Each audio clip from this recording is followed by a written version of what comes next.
Tonight, we step into a story that was never meant to be told. Not the locked archives, not the secret indexes, but the shelves that no longer exist. Books that once breathed with ideas, burned until only ash remained. These were not accidents, not lost to time, but destroyed by design. For centuries, the Vatican has been called a guardian of knowledge, but what if its greatest act of guardianship was fire? Behind stone walls and gilded altars, entire works of science, philosophy, medicine, and scripture were declared too dangerous to survive. They did not vanish. They were erased. This is not only about what was hidden, it is about what was annihilated. Manuscripts by women dismissed as venom, gospels that spoke with forbidden voices, maps too precise for their age, diagrams of the human body that cut too close to doctrine. Each one consigned to the flames, while the world above accepted silence. What remains is a shadow library, not of books preserved, but of titles remembered only through whispers, fragments, and scorched bindings. A library that once held the power to change history, but was sacrificed to protect control. So before you believe the past is set in stone, ask yourself, what truths were burned before you ever had the chance to read them? Like the video, subscribe, because tonight we turn the lamp toward the Vatican's shadow library, and what you discover may haunt you long after the fire is gone. There are stories whispered in the corners of old libraries, tales that no one dares to write down, but that pass from one curious soul to another. One of them speaks of a book that could never be read because each time it was opened, it burned into nothing. Not from age, not from accident, but as if the words themselves rejected being seen. Imagine holding a manuscript so dangerous that the very act of turning a page could ignite it into flame. That is the kind of story that shapes shadows, the kind of story that hints at something bigger than myth. It makes you wonder, were there really books so forbidden that they were not merely hidden but erased from existence? History is not just a trail of what survives, it is also the silence of what has been destroyed. We are taught to think of the past as a steady line, with texts preserved in archives, locked away behind stone walls and iron gates. But there is another side, a darker one, where fire became a form of censorship, a way to clean the record and make sure no trace remained. When you picture monks copying scripture by candlelight, remember also that those same flames were sometimes used to consume works they were ordered never to finish. The Vatican has long been known for its secret archives, but what most people never ask is what lies beyond those shelves. What about the works that never made it there? The ones that left no trace, no title, no author? For every document carefully stored behind locked doors, how many were fed to fire, disappearing in ash before a single curious eye could see them? In medieval towns across Europe, bonfires were not always about witches or heretics. Sometimes they were about books. Gatherings were staged in marketplaces, where crowds watched as manuscripts were tossed into the flames. Each burning was presented as holy cleansing, but it was also a warning. Knowledge could vanish in a single night. People cheered without realizing that what was destroyed could have changed their lives forever. Think about what it means for an entire society to lose words that might have revealed hidden truths, new sciences, or even different versions of the faith itself. Imagine a world where every forbidden idea was turned to ash before it could be questioned. It is not just about losing one book, it is about losing thousands, maybe millions, until all that remains is the version of history chosen for you. The legend of a book that bursts into fire is not really about magic. It is about memory, and how fragile it is when someone else holds the matches. If a page can vanish so completely that even its ashes are swept away, then the silence that follows is almost as powerful as the words that once existed. That is why the idea of erased books still haunts us. Because somewhere deep inside, we sense that history is incomplete. We sense that what we know is only the light, while the missing pages lie forever in the shadows. And so, the question is not whether these books ever burned themselves. The question is, Who made sure they could never be read? When we think of fire, we often imagine chaos, accidents, or uncontrolled disaster. But in the hands of power, fire can become something very different. It can be turned into a tool, not of destruction for its own sake, but of purification, a way to erase what threatens authority. In medieval Europe, fire was not just feared, it was planned, it was chosen, it was used as a policy to shape what people were allowed to know and what they would never even imagine existed. The Vatican, and its network of religious orders, understood the symbolic weight of flame. Fire was not only the element of hell, it was the purifier of souls and ideas. By turning book burnings into sacred acts, they could transform censorship into ritual. Crowds gathered not only to watch paper turn to smoke, but to be taught a lesson that knowledge itself could be judged, condemned, and sentenced to death. Fire became the courtroom, the executioner, and the eraser of memory all in one. Preservation was the public mask. People were told that only the most valuable works were copied and stored for safekeeping, while others were burned because they were unnecessary, heretical, or dangerous. But who decided what was dangerous? Who defined which words were poison and which were truth? Behind the walls of monasteries, men in robes debated these choices, and once decided, fire carried them out. Entire philosophies vanished not because they were false, but because they offered a perspective that challenged official teaching. The shift from preservation to purification was subtle but absolute. At first, the goal seemed to be saving the best of knowledge from decay. Scribes copied selected works while others were quietly left behind. Soon, though, the act of leaving behind became the act of cleansing. To not preserve was one thing, but to burn meant declaring a work evil, stripping it of legitimacy forever. Flame was final. There would be no fragments, no rediscovery, only the silence of ash. By the 12th century, public burnings were common across Europe. Not random accidents, but carefully staged events where officials carried out sentences against books as if they were living criminals. Crowds saw it as theatre, a display of righteousness, but the deeper purpose was control. If people believed that a forbidden text was so dangerous it had to be burned, they would never dare to ask what it contained. Ignorance was shaped not by lack of education, but by fear of touching the untouchable. We often imagine that lost works of science, philosophy, and medicine simply decayed with time. In reality, many of them were deliberately removed by fire. The policy was simple: preserve what supports doctrine, purge what questions it. Fire became a filter, not random, but precise. Knowledge was not allowed to evolve naturally. It was sculpted, narrowed, and burned into obedience. When a society turns fire into policy, memory itself becomes combustible. What remains is not the whole of human thought, but the carefully chosen embers of it, glowing only where authority allows. And in that glow, the shadows stretch long, hiding the books that were never meant to survive. There is a strange power in a list.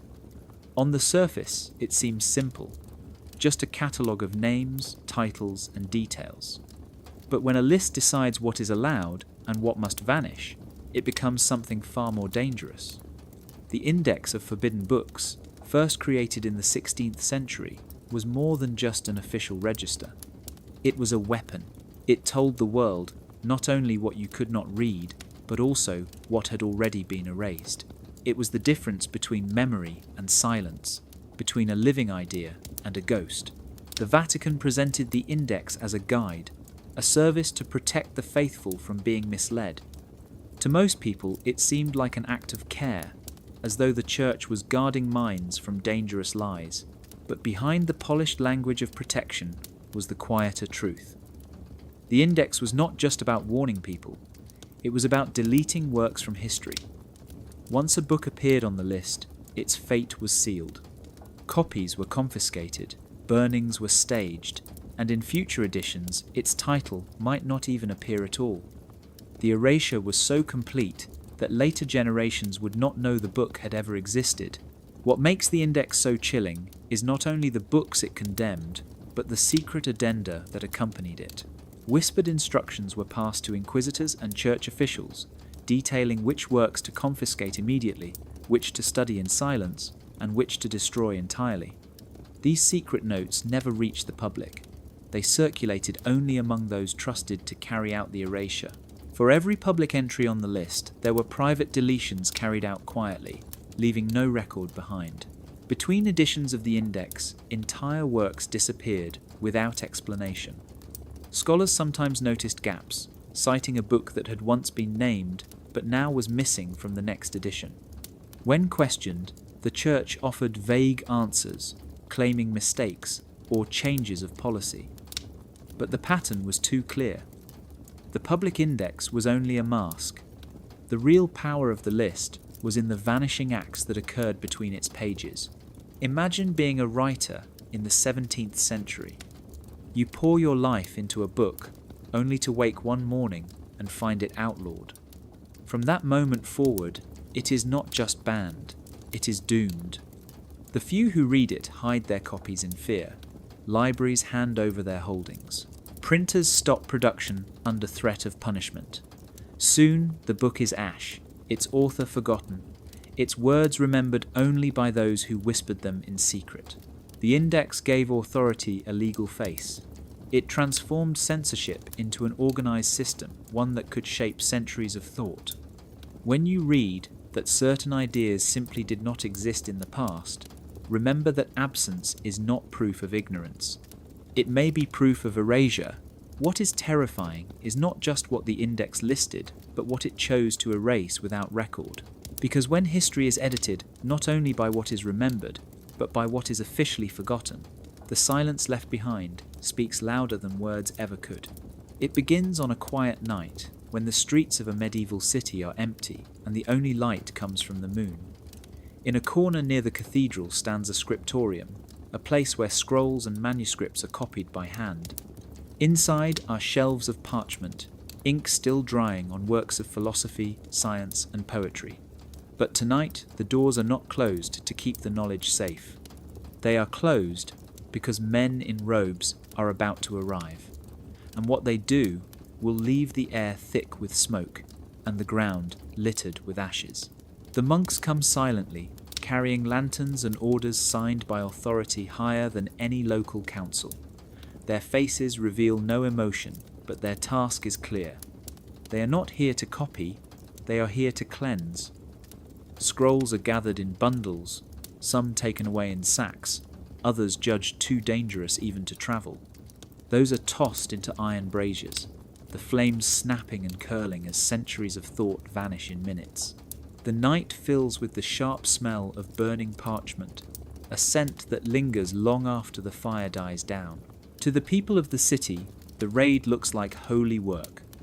The monks assure them it is a duty, a service to protect their souls from poison hidden in words. Some citizens watch, crossing themselves, as the flames rise, believing that dangerous books are demons being exorcised. Few realize that what is burning might have been knowledge of the stars, cures for illness, or stories of worlds beyond their own. In that moment, the crowd learns to fear the written word more than they fear ignorance. When the flames settle, the scriptorium is not empty, but it feels hollow. The shelves no longer speak of diversity or curiosity. What remains is only what has been approved, what fits neatly into doctrine. The silence is heavy, as though the voices of the burned authors still echo faintly, then fade into nothing. For the scribes who once worked there, the pain is unbearable. They knew the words, they copied them with care, and now they must act as if those works never existed. Some retreat into obedience, others into despair. A few risk their lives by hiding fragments under their robes, scraps of memory that survive in secret. This is how knowledge disappears, not always in open wars or grand conquests, but in quiet raids on small rooms lit by candles. A single night is enough to erase the work of generations. By dawn, the city awakens unaware of what has been lost. They see the cathedral, they see the baptistry, and they think faith is secure. What they do not see is the smoke that still drifts above the rooftops. carrying with it words that will never be read again. Ashes in the baptistry tell a story that no chronicler records. They remind us that destruction can wear the robes of holiness, that silence can be disguised as purity, and that history can be rewritten, not in grand battles, but in the quiet burning of a few shelves. And once the ashes are swept away, no one remembers what was missing. Picture a dimly lit chamber in the heart of a monastery. The walls are lined with shelves of parchment. The air smells of ink and wax, and the only sound is the scratch of a quill across vellum. Here sits a copyist, a man sworn to preserve the written word. He has spent his life illuminating manuscripts, decorating letters with gold, and carrying wisdom from one generation to the next. Yet tonight he faces a choice that no lover of books should ever confront. On the table before him lies a manuscript condemned by his superiors. He has been ordered to burn it, but his hands tremble because he has read the words and knows they hold value. The dilemma is as sharp as a blade. To obey means to consign truth to the flames. To resist means to defy the very institution that feeds and shelters him, an act that could end in exile or death. He looks at the delicate letters shaped by a hand long gone. Perhaps the text describes the movement of the stars or the cures of forgotten healers. Perhaps it carries a gospel that tells a story different from the one preached in the church. Whatever it is not ignorance that threatens him. It is knowledge, and knowledge has been judged too dangerous to survive. In the silence of the chamber, he considers a dangerous thought. What if he copies it quickly and hides the duplicate beneath the floorboards? What if he smuggles a fragment to a trusted friend in another abbey? These thoughts flicker in his mind like candlelight, but so too does the image of flames not consuming the book, but consuming him should he be discovered. The Inquisition has made examples of men for less. He remembers stories of scribes accused of heresy, dragged before courts, their bodies burned along with their work. The Church tells him that obedience is a form of purity. To destroy a heretical text is not a crime but a virtue. Yet the conscience of a librarian is different. He has seen too many words vanish into smoke. He knows how thin the line is between memory and oblivion. He wonders if centuries from now, people will even remember the book he holds, or if it will be as though it never existed at all. That thought haunts him more than the fear of punishment. In the end, many copyists bowed their heads and obeyed. Some consoled themselves by thinking that God would preserve the truth elsewhere, that their destruction was merely an act of discipline. Others hardened their hearts and convinced themselves that burning was as sacred as writing, but not all. A few risked everything to preserve a line, a page, a secret copy hidden in the margins of another manuscript. Thanks to their courage, fragments survived, carried forward like sparks beneath ashes. The librarian's dilemma was never just about ink and parchment. It was about the struggle between obedience and conscience, between silence and truth. Each decision to illuminate or incinerate shaped the fate of knowledge itself.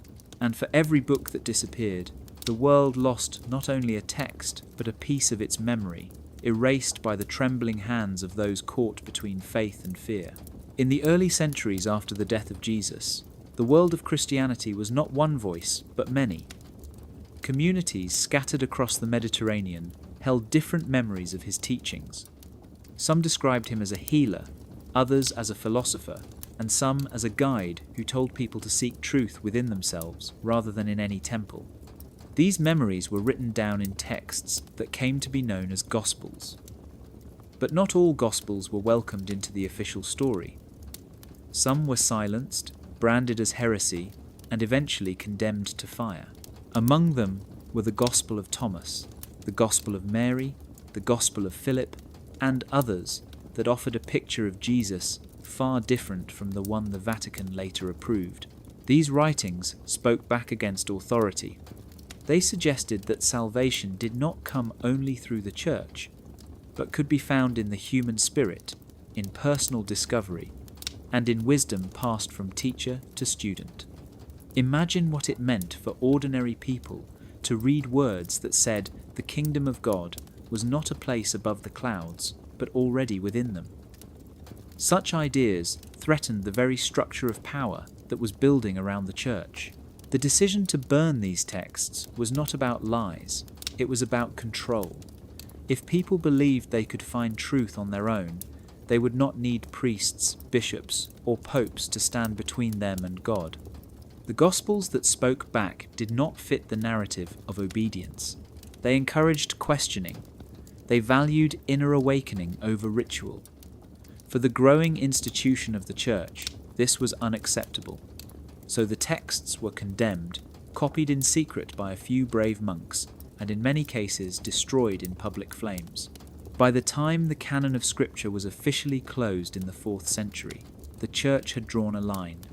4 Gospels were chosen as truth. Dozens of others were declared false. But calling them false did not erase them completely. The Vatican and its guardians made sure the unwanted writings did not survive long enough to challenge doctrine.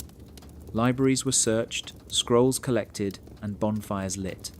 For centuries, people forgot these voices even existed. Only fragments survived, hidden in jars in the sands of Egypt, or buried in monasteries where chance would later uncover them. When the Nag Hammadi library was discovered in the year 1945, scholars found many of these lost Gospels once again. The words of Thomas, Mary, and Philip re-emerged after being buried for more than 1,000 years. They revealed a Christianity that was not uniform but diverse, a movement filled with debates, questions, and possibilities. Their survival was almost an accident, a reminder that truth has a way of escaping even the fiercest flames. The Gospels that spoke back remind us that history is not only about what was written, but about what was destroyed. They show that ideas which encourage freedom and self-knowledge were seen as dangerous to an institution that wanted obedience. And though fire consumed most of their pages, the echoes remain, whispering that there was once a time when the story of Jesus was told in many voices, not just one. In a world where books were copied by hand, and every page took hours to create, the voices of women who wrote were already rare. Yet some of them dared to put ink to parchment, to record visions, poems, prayers, and even scientific thought.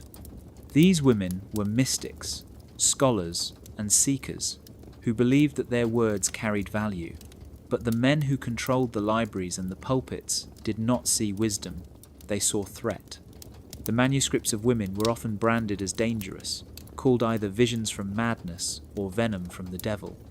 And for that reason many of their works ended not in preservation but in fire. Imagine a nun in the 12th century carefully writing down her visions of light, describing not only angels but also questions about creation and the soul. To her, these writings were a gift from God, meant to inspire others. But to her superiors they were unsettling, too bold, too independent. Women were supposed to remain silent, obedient, humble. A manuscript written by a woman was more than paper. It was rebellion, proof that truth could speak through someone the church did not authorize. The safest answer was to condemn the text, declare it heresy, and consign it to the flames. There were also women who studied medicine and healing. Some wrote herbal guides filled with remedies for illness, knowledge passed down through generations. Instead of being celebrated, these works were called witchcraft. The same hands that could cure a fever or ease childbirth were accused of serving the devil. Books filled with natural wisdom were seized, burned in marketplaces, and their authors silenced. The loss was not only spiritual but practical. Generations of knowledge about health and the human body were erased in the smoke of fear. Poets and philosophers among women suffered the same fate. Their verses questioned love, justice, and divine order. Their ideas hinted that women were not merely vessels of faith, but thinkers equal to men. Such ideas were too radical for an age ruled by the Vatican's authority. Fire became the censor, making sure future generations would not even know these voices had existed. For every Hildegard of Bingen whose works survived, countless others were lost without a trace. The tragedy of burned manuscripts by women is not just the destruction of paper, It is the silencing of half of humanity. Imagine how different history might look if their words had been preserved, if their wisdom had been allowed to join the great conversation of philosophy, science, and faith. Instead, their writings were hidden behind the labels of visions or venom, dismissed as madness or sorcery. What was truly dangerous was not their content, but the fact that they dared to speak. When fire consumed the words of women, it erased more than ideas, it erased possibility. And yet, scattered references, fragments, and legends remind us that they were here. They wrote, they dreamed. And though the Vatican tried to turn their pages to ash, the memory of their voices still lingers, waiting for someone to listen. In the centuries after the fall of Rome, medicine stood at a dangerous crossroads. On one side, there was the knowledge inherited from Greek and Roman physicians, detailed treatises describing the body, the blood, the organs, and their functions. On the other side stood the rising authority of the Church, which taught that the body was a vessel of the soul, and that too much study of its parts was irreverent or even sinful. This clash led to one of the most devastating losses in human history, the burning of medical works that came too close to doctrine. They were not preserved in the archives, they were not copied for future healers. They were judged, condemned, and erased.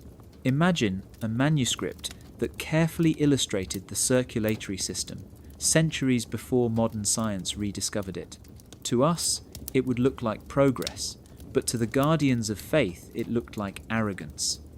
If the body could be explained by diagrams and natural causes, then miracles would lose their power. Illness would no longer be seen as divine punishment, but as something that could be studied, treated, even cured. This shift would challenge the Church's control over life and death. So the diagrams vanished, their ink turned to smoke. The same fate met books on surgery. Roman and Byzantine doctors had written about removing cataracts, treating wounds, and performing complex operations. In the medieval era, such knowledge was often forbidden. Dissection was outlawed in many regions, and texts that described it were accused of corrupting the natural order. A book showing how to cut open the human body to learn its secrets was more than science. It was defiance, and defiance was always answered with fire.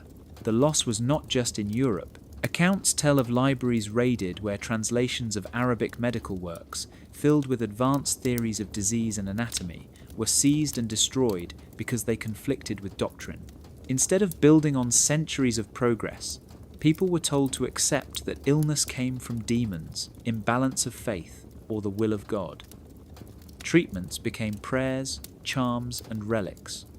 Knowledge that could have saved lives disappeared into the flames, leaving entire generations vulnerable to plague and famine.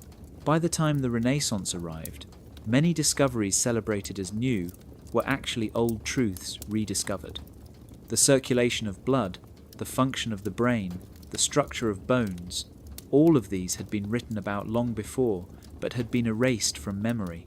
The Vatican's silence on these lost anatomies was not ignorance, it was deliberate.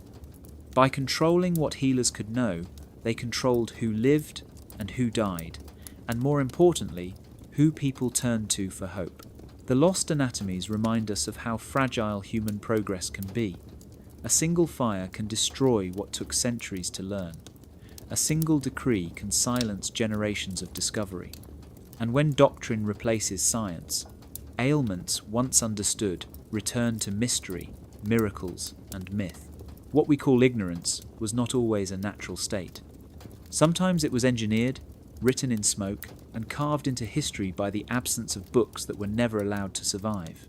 Long before the ticking of pocket watches or the swinging of great cathedral clocks, there were thinkers who tried to measure time not as a mystery of heaven, but as a science of earth. These early clockmakers of Eden studied the movements of the sun, the rhythm of the stars, and the turning of the moon. They built devices of gears and wheels, small machines that tried to capture the pulse of the universe. To them, this was not rebellion, it was curiosity. Yet to the Church, such work looked like rearranging heaven's furniture, pulling the sacred out of God's hands and placing it into human ones. That was a risk no authority was willing to tolerate. Manuscripts describing timekeeping mechanisms were quietly targeted. Some texts spoke of water clocks, sundials of advanced precision, and even mechanical designs that could track celestial cycles. To us, these ideas would seem like natural steps in the progress of science. But in the eyes of religious power, they were something darker. If people could measure the heavens themselves, they might no longer need priests to interpret God's schedule. Festivals, holy days, even the church calendar could be questioned. A machine that counted time was more dangerous than a sword, because it challenged the very order of creation. It is said that certain scrolls from Alexandria, and later from Arabic scholars, found their way into Europe, filled with diagrams of celestial spheres and theories of planetary motion. These works showed a cosmos that moved with mechanical elegance, not random or chaotic, but predictable and measurable. To hold such a book was to glimpse the clockwork of the universe. Yet those who read them were branded heretics. The texts were confiscated, some stored under lock, many burned. Better to erase the knowledge than to let it weaken the authority of Scripture that placed the earth at the centre of all things. The destruction was not just of books, but of machines themselves. Proto-clocks that tracked lunar cycles were dismantled. Astronomical instruments vanished into fires or were buried beneath silence. For centuries, Europe stumbled, unable to explain eclipses or calculate seasons with accuracy beyond what the Church allowed. The bells of monasteries tolled time, but time itself belonged to doctrine, not to discovery. When mechanical clocks finally reappeared in the 13th century, they were hailed as marvels of the New Age. Yet in truth, they were echoes of older ideas, fragments that had survived the flames in hidden corners of scholarship. What had been erased was not the possibility, but the memory that it had already been achieved. By burning the writings of the clockmakers of Eden, the Vatican ensured that humanity would believe timekeeping was a late miracle instead of an early science.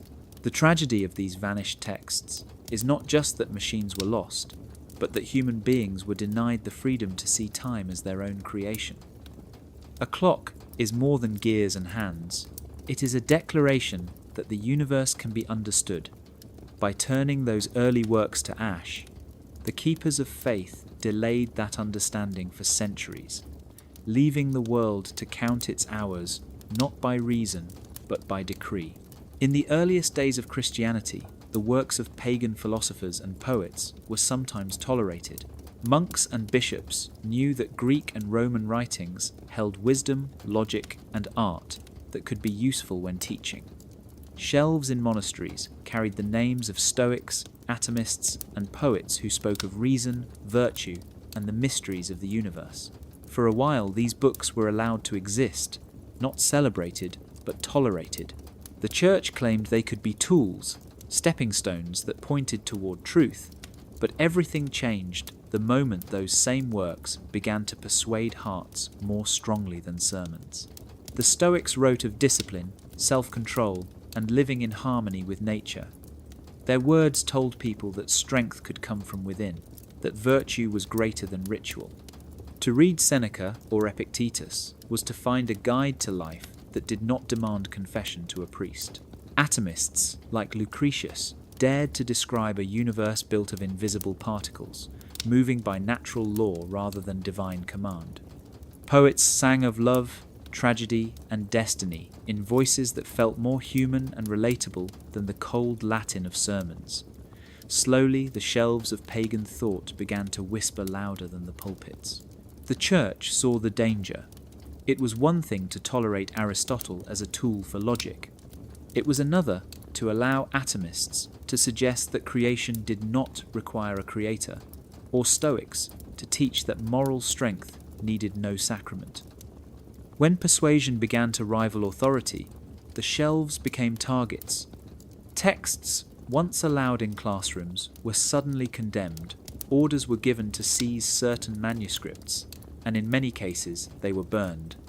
Monks who once copied them in quiet study were now told to erase, to replace, to recast their ideas through the narrow lens of doctrine. What was lost were not just words, but entire ways of seeing the world.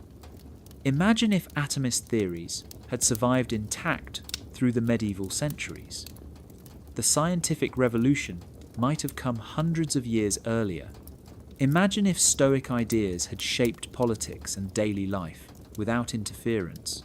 Generations might have grown up believing that inner strength was enough to face hardship, rather than fearing eternal punishment. Instead, the pagan shelves were emptied, replaced by carefully chosen texts that reinforced only the acceptable view. Yet fragments survived in secret. A verse of Lucretius copied in the margin of a Bible. A Stoic maxim passed orally by a student who remembered. Centuries later, during the Renaissance, these scraps resurfaced. Scholars read them as if discovering something new, not realizing they were simply recovering voices silenced long ago. The irony is that the very words once condemned as dangerous eventually helped inspire modern thought, freedom of philosophy, and the questioning of absolute authority. The pagan shelves remind us that ideas are not dangerous because they are false, but because they offer alternatives. They show people that belief is not the only path to meaning. That is why they were burned. And that is why, even in fragments, their voices still matter. There are maps that should not exist. Maps that show coastlines no one in Europe was supposed to know, rivers and mountains centuries ahead of discovery, and even shapes of lands that modern satellites confirm, but medieval men should never have drawn. These maps are the ones that knew too much. For the Vatican, they were more than curiosities. They were threats. Because if a map showed knowledge beyond its time, it meant that the official story of history was incomplete, maybe even false. And nothing was more dangerous to authority than a chart that revealed the world was bigger, older, and more connected than the church allowed people to believe. The most famous example is the Piri Reis map of the year 1513, a Turkish chart that somehow included the coast of South America and parts of Antarctica drawn without ice. Piri Reis himself admitted his map was compiled from much older sources, scraps of charts handed down from civilizations long gone. If such sources existed in Europe, they would have contradicted the idea that exploration began only in the age of Columbus. They would have implied contact across oceans centuries earlier, maybe even knowledge from cultures erased from memory. Such suggestions were intolerable. Better to seize these maps, hide them in vaults, or burn them before they raised questions no one was meant to ask. In cathedral, libraries, and royal collections, there were whispers of similar maps, fragments showing islands that later vanished, coastlines drawn with uncanny accuracy, and trade routes connecting places that should not have been known. When scholars stumbled on them, their careers often ended in silence. Officially, these charts were called errors or fantasies, but behind closed doors, church officials treated them as dangerous evidence. To let them circulate freely would invite people to doubt the church's claim to be the only keeper of knowledge. The maps that knew too much threatened theology as well. If Antarctica appeared ice-free on ancient charts, it meant civilizations had mapped it thousands of years earlier when the climate was different. That hinted at a human history far older and more advanced than the biblical timeline suggested. A coastline sketched in ink could unravel centuries of carefully built doctrine. And so the flames did their work. Manuscripts were burned under the excuse of error. Only copies controlled by the Vatican survived, locked away where no sailor or scholar could see them. Yet, not everything was lost. A few maps escaped destruction, surfacing in distant ports or private hands.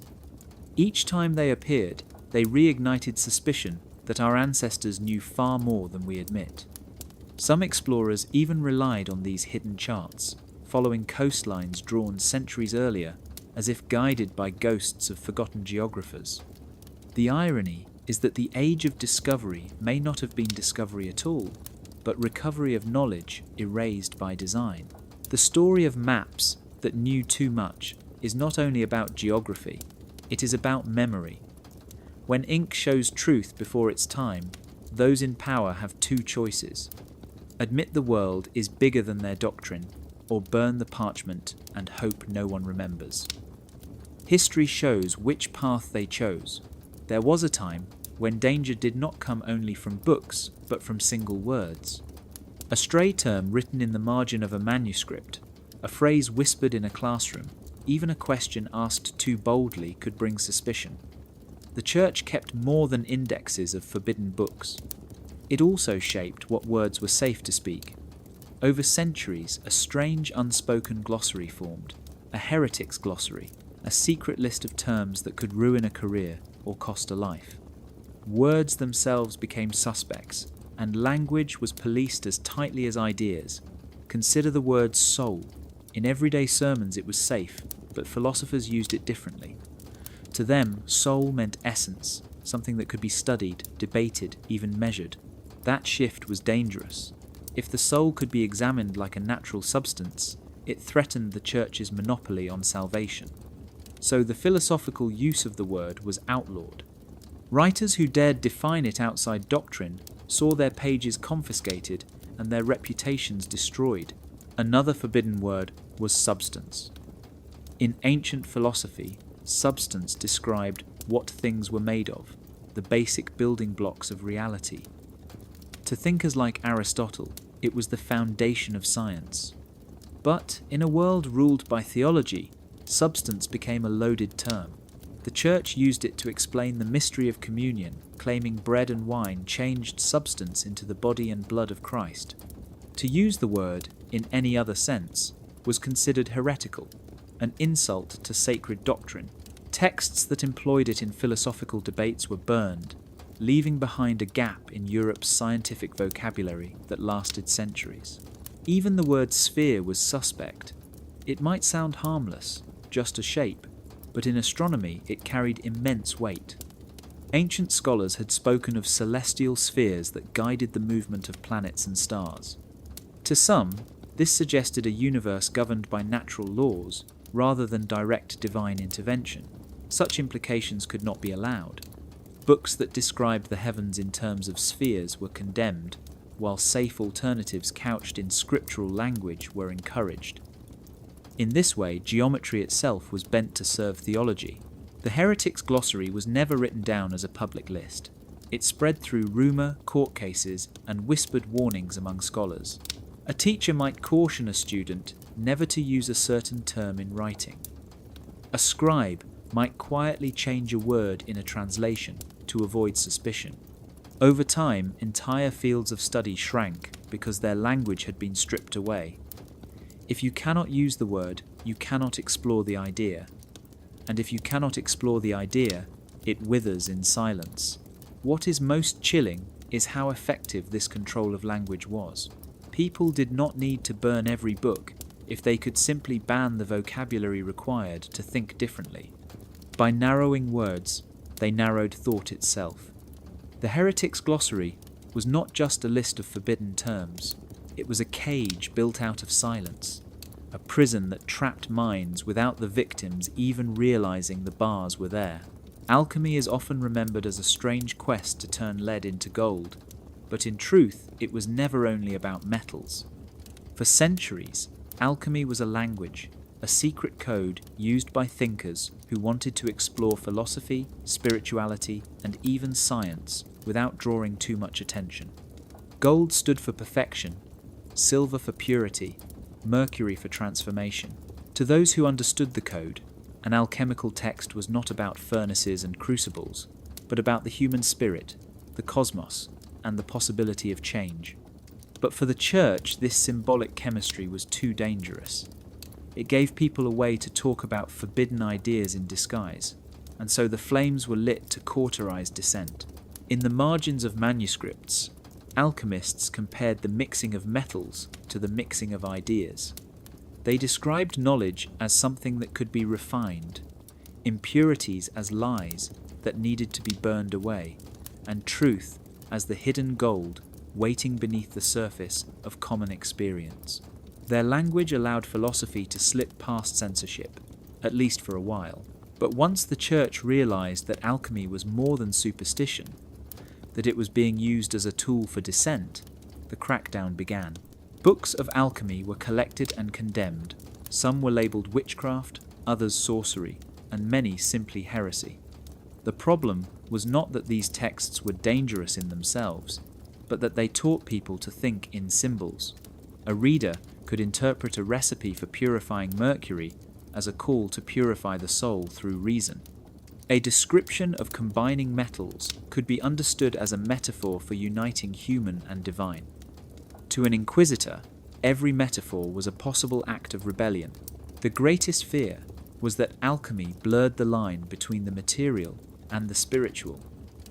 If people could believe that transformation was natural, not miraculous, then the Church's control over mystery weakened.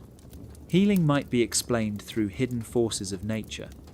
Creation might be seen as a chemical process rather than a divine command. Knowledge itself might be viewed as something that grew from experiment and symbol rather than from scripture. For authority, this was unacceptable, and so alchemical manuscripts were seized and burned, laboratories were raided, and thinkers accused of consorting with the devil. The irony is that much of what was lost in those flames was not magic at all, but early forms of chemistry and psychology. Behind the symbolic language were genuine experiments with substances, herbs, and minerals.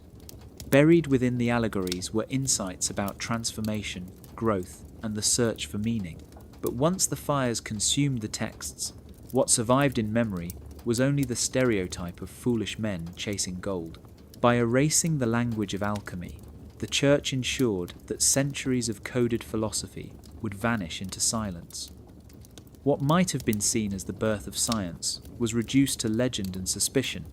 Yet even today, when we speak of transformation, refinement, and inner gold, we echo the voices of those alchemists whose words were burned but not entirely forgotten. Their language still flickers in the shadows, proof that symbols can survive even the fiercest flames. The Inquisition is often remembered for its trials of people, but what many forget is that books themselves were also dragged into court. A manuscript could be treated like a living heretic, questioned, judged, and sentenced to death by fire. This strange theatre of control became so common that it earned a grim reputation, a system some scholars now call the Court of Smoke. Within its chambers, the fate of knowledge was decided not by truth, but by testimonies, staged rituals of penance, and finally, the pyre. The process began with suspicion. A report might reach the Inquisition that a certain scholar owned a text outside the approved canon. Sometimes, neighbours betrayed neighbours, eager to avoid suspicion themselves. The accused book would be seized and brought before officials who examined its words not for accuracy, but for obedience. Did it use forbidden terms, describe the cosmos in ways that challenged scripture, or contain ideas borrowed from banned philosophers? If so, it was marked for trial. Testimonies were gathered not about the book's content, but about its effect. Did someone feel unsettled reading it? Did it lead a student to ask dangerous questions? Did it inspire doubt about miracles or the power of saints? These testimonies were treated like evidence, shaping the image of the book as a corrupting influence. Often, the accused author was long dead, but that did not matter. The pages themselves became the guilty party, a silent defendant who could not speak in its own defense. The sentencing was staged as a ritual of cleansing. The accused text might be paraded in public, chained or nailed shut as though it were a criminal bound for execution. A reader who once owned it might be forced to confess guilt, standing before a crowd and declaring their repentance. Sometimes they were ordered to wear garments of shame, marked with symbols of heresy, as they handed their books over to the authorities. The penance was always public because fear was the goal. People needed to see that even words could burn. When the pyre was lit, the crowd gathered as though watching a sermon in flames. The crackle of parchment became the voice of obedience, teaching everyone present that knowledge lived only if approved by the Church. Children learned the lesson early. They saw that to read the wrong text was as dangerous as committing a crime. In this way, the Court of Smoke did more than destroy books. It reshaped culture itself, replacing curiosity with caution. What is haunting is the silence that followed each burning. Once the ashes were swept away, memory itself was altered.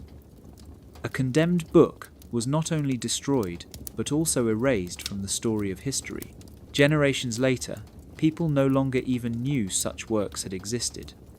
The Court of Smoke succeeded not by arguing against ideas, but by making sure no one could find them. And in that silence, the flames kept burning long after the fire went out. Across medieval Europe, the movement of monks carrying satchels of parchment and scrolls was a familiar sight. They arrived at monasteries, universities, and private collections with polite requests and sealed orders. Their mission sounded noble. They asked to borrow manuscripts for the sake of cataloguing and preserving them. Owners were assured that their treasures would be studied, copied, and then returned with prayers of gratitude. But what actually happened was something far more permanent. The manuscripts rarely came back. The monastic sweep was not just a borrowing mission, it was a culling dressed in the robes of faith. Imagine a small abbey in France that had carefully guarded a set of Greek medical texts passed down from the Roman era. One morning, Benedictine monks arrive with letters stamped by authority, requesting those volumes for copying in a larger library. The abbot hands them over, comforted by the thought that the works will be preserved. Months pass, then years. No copies arrive, no originals return. When inquiries are sent, the answer is always the same. The manuscripts are being kept for safekeeping. Eventually, the abbey stops asking. What was once part of their heritage has vanished into silence. This happened not once, but countless times. Across borders, monks became agents of collection, sweeping up texts of philosophy, science, medicine, astronomy, and poetry. Each time the exchange was softened with rituals of faith. Owners were promised blessings, prayers, or indulgences in return for their cooperation. A receipt might be a whispered benediction rather than a written note. And because no one dared accuse holy men of theft, the losses were accepted as the will of God. But behind the gentle language lay a strategy. By drawing manuscripts into central collections controlled by the Church, scattered knowledge was gradually stripped from local hands. What did not fit doctrine could be hidden or destroyed. What was useful could be reinterpreted and recast, as if it had always belonged to theology. The monastic sweep was efficient. It did not require violence. It required trust, and once trust was granted, books disappeared without resistance. The tragedy is that much of Europe's intellectual diversity was erased in this way. Rural monasteries that once held unique copies of ancient works found themselves hollow, their shelves filled only with scripture and approved commentaries. The wider world never knew what was missing because the manuscripts left quietly and never returned. Some may have survived in the Vatican's secret vaults. Many were likely culled, burned, or rewritten until their original voices were gone. The monastic sweep shows us that control of knowledge does not always come through open destruction. Sometimes it comes through polite requests and borrowed trust. A manuscript handed over in faith could vanish forever, leaving only a memory that it once existed. The prayers that accompanied the exchange became the only receipts, and in that soft silence of compliance, centuries of wisdom were removed from the world and absorbed into the shadows. In the long centuries, when flames consumed books and the Church declared victory over dangerous ideas, not everyone in robes agreed with the silence. Some monks lived double lives, standing by the bonfires in daylight, yet returning to their scriptoria at night to preserve the very knowledge they were ordered to destroy. These were the quiet scribes, men who balanced obedience with conscience, secrecy with survival. Their loyalty was not to the inquisitors who gave the orders, but to the words that had been entrusted to human memory. During public burnings, they stood shoulder to shoulder with their brothers, chanting psalms as manuscripts turned to ash. To the watching crowd, they seemed faithful participants in purification. But inside they carried guilt, a gnawing ache that each book lost was a voice silenced forever. And so some of them devised secret ways to resist. When a condemned work crossed their desks, instead of copying it faithfully, they layered its words beneath others, creating palimpsests, manuscripts scraped and rewritten so that only a faint ghost of the original remained. To untrained eyes, it was harmless scripture. To those who knew where to look, it was a hidden archive. Others smuggled fragments in margins. A line of philosophy might be disguised as a decorative flourish. A diagram of the stars could be sketched faintly beneath a page of prayers. These scraps were not enough to preserve whole books, but they carried sparks of thought forward through centuries, waiting for later minds to uncover them. Some of the discoveries celebrated as Renaissance breakthroughs were born from these hidden layers, whispers left behind by monks who dared to risk their lives for memory. The danger was immense. If discovered, a scribe could be charged with heresy, stripped of his habit, and burned alongside the books he tried to save. Many worked in silence their entire lives, never revealing to anyone what they had hidden. The courage required was not loud or dramatic. It was quiet, patient, and steady. It meant trusting that someday someone would find the words again and give them light. Stories of these double lives reached whispers in later centuries.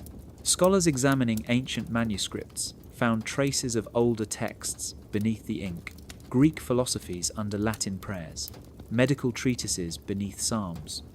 Each rediscovery was proof that resistance had existed, that not every monk accepted erasure without question. For every public bonfire, there may have been a private act of defiance in ink. The quiet scribes remind us that even in times of fear and obedience, conscience can find a way to survive. Their hidden palimpsests were more than secret texts. They were acts of faith in knowledge itself, proof that memory could not be fully controlled. While the Vatican tried to erase, these monks carved ghosts of truth into parchment, ensuring that one day the fire's victory would not be complete. And though their names are lost, their faint handwriting still speaks, centuries later, from beneath the surface of forgotten pages. There were times when the danger did not lie in the book itself, but in the small scratches left beside its lines. Marginalia, the quiet notes scribbled in the edges of manuscripts, became enough to condemn entire volumes. A monk could copy scripture word for word without fault, but if he added a question in the margin or a doubt disguised as commentary, the whole text could be judged subversive. And when inquisitors examined such manuscripts, it was not always the main body of the text that drew their anger. It was the whispers in the margins, the voices that dared to argue with what was written. Picture a manuscript of Aristotle translated into Latin. The text itself might have been approved for study, but in the side notes, a reader wonders if the soul might be explained as energy rather than divine breath. That single line could undo the safety of the entire book. Or imagine a copy of the Psalms, where a scribe slips in a remark about the stars moving in predictable cycles rather than by miracle. The scripture itself would remain untouched, yet the Marginalia turned it into evidence of heresy. For inquisitors, these notes were not commentary. They were rebellion hiding in plain sight. Whole volumes were dragged before the church courts, not because of what the authors had written, but because of what later readers had dared to add. Owners were forced to confess, even if the offending words were not theirs. Students who had copied their teachers' notes into margins could find themselves accused of spreading forbidden ideas.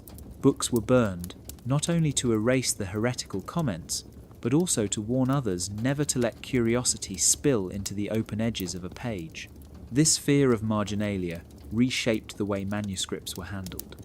Monks grew cautious, leaving wide margins blank out of self-protection. Some erased their own notes with knives, scraping parchment clean so no one could accuse them later. What had once been a lively tradition of commentary, where scholars argued across generations through notes and responses, withered into silence. The page became a prison where only the main text survived, stripped of the human voices that had once conversed with it. Yet not all notes were erased. In hidden corners, scribes still dared to write, sometimes in code, sometimes in faint ink, visible only when held to the light. These secret marginalia carried forward scraps of thought that would otherwise have been lost.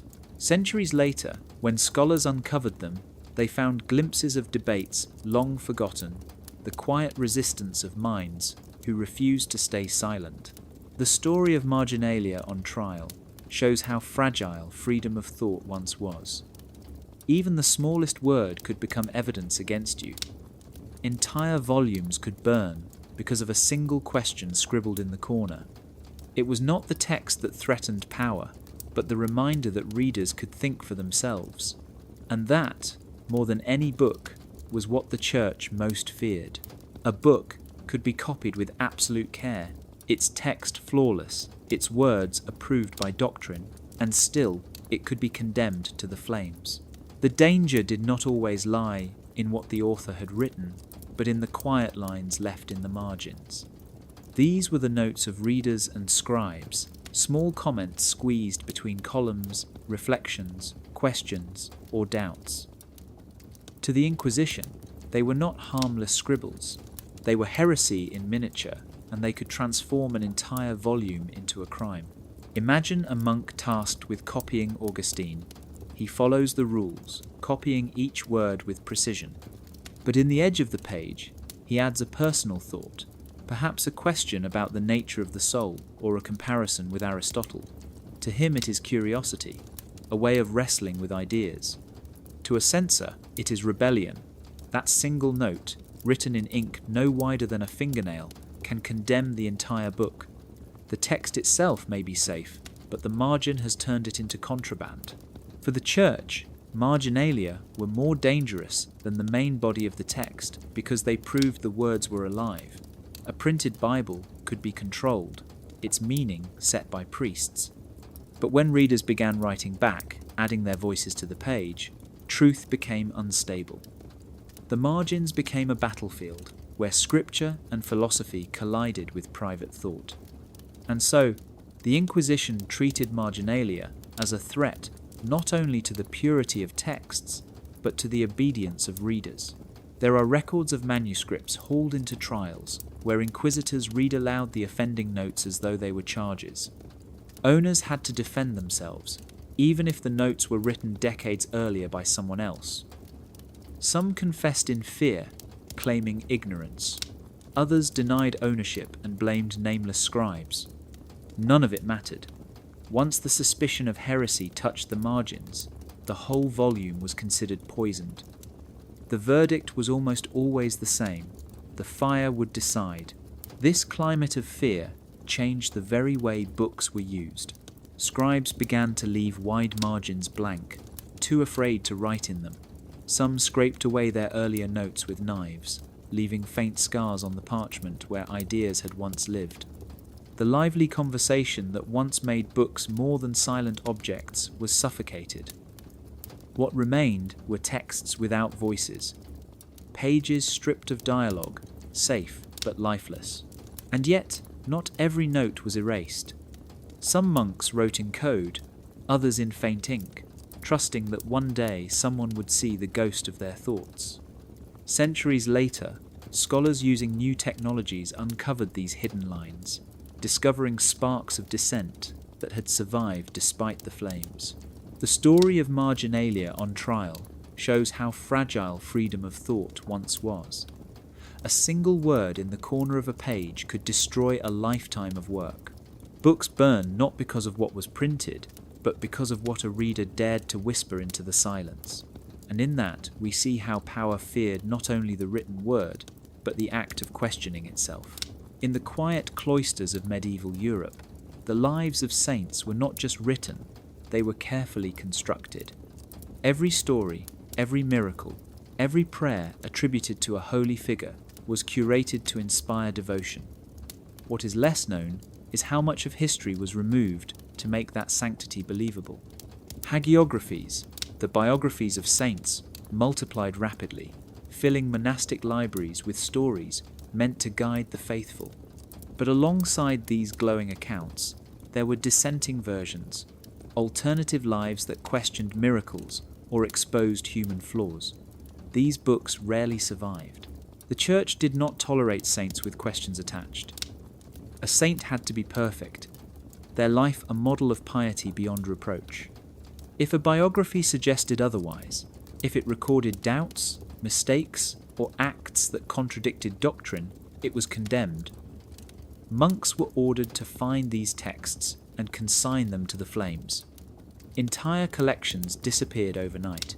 Libraries that once held multiple versions of a single saint's life suddenly contained only one narrative, the official one. In this way, sanctity was not discovered, it was manufactured by subtraction.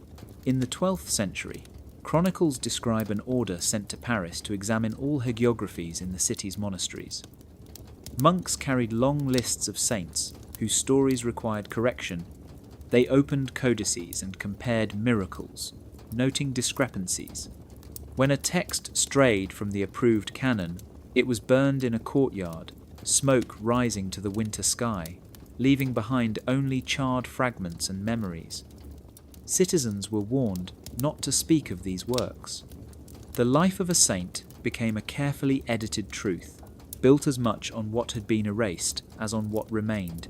This process shaped devotion for generations.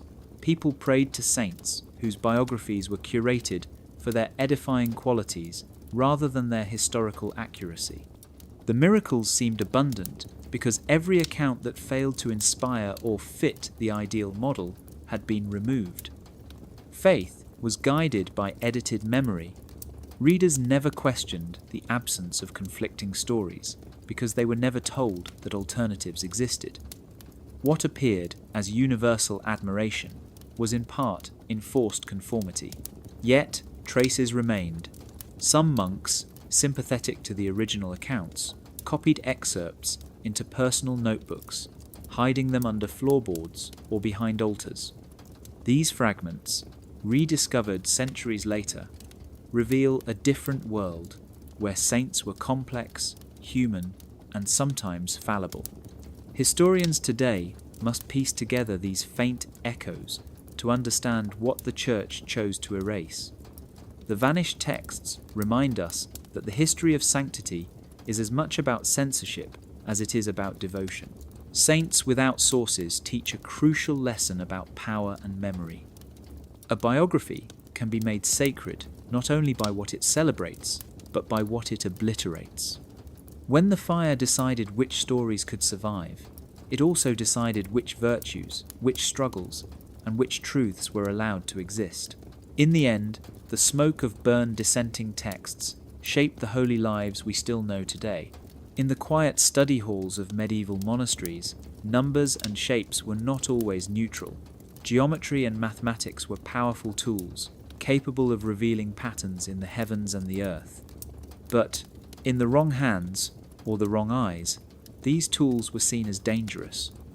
Treatises on proportion, optics, and perspective were not merely academic exercises. They challenged the way people understood the cosmos, hinting at a universe that could be measured and predicted, rather than one ruled solely by divine will. Such knowledge was treated with suspicion, and often with fire. Monks and scholars who experimented with perspective drew diagrams that seemed to shift the heavens, to re-angle creation itself. Texts that explored the proportions of the human body or the angles of sunlight through a cathedral window were scrutinized closely. If a manuscript suggested that the universe operated by rules beyond the Church's prescribed order, it could vanish overnight. Collections of mathematical diagrams were carried from library to library, examined by clerics, and sometimes condemned as heretical. The line between knowledge and sin was drawn in the margins, and crossing it could mean a book lost to the flames. In one monastery in Florence, in the year 1227, a scholar produced a detailed manuscript on optics.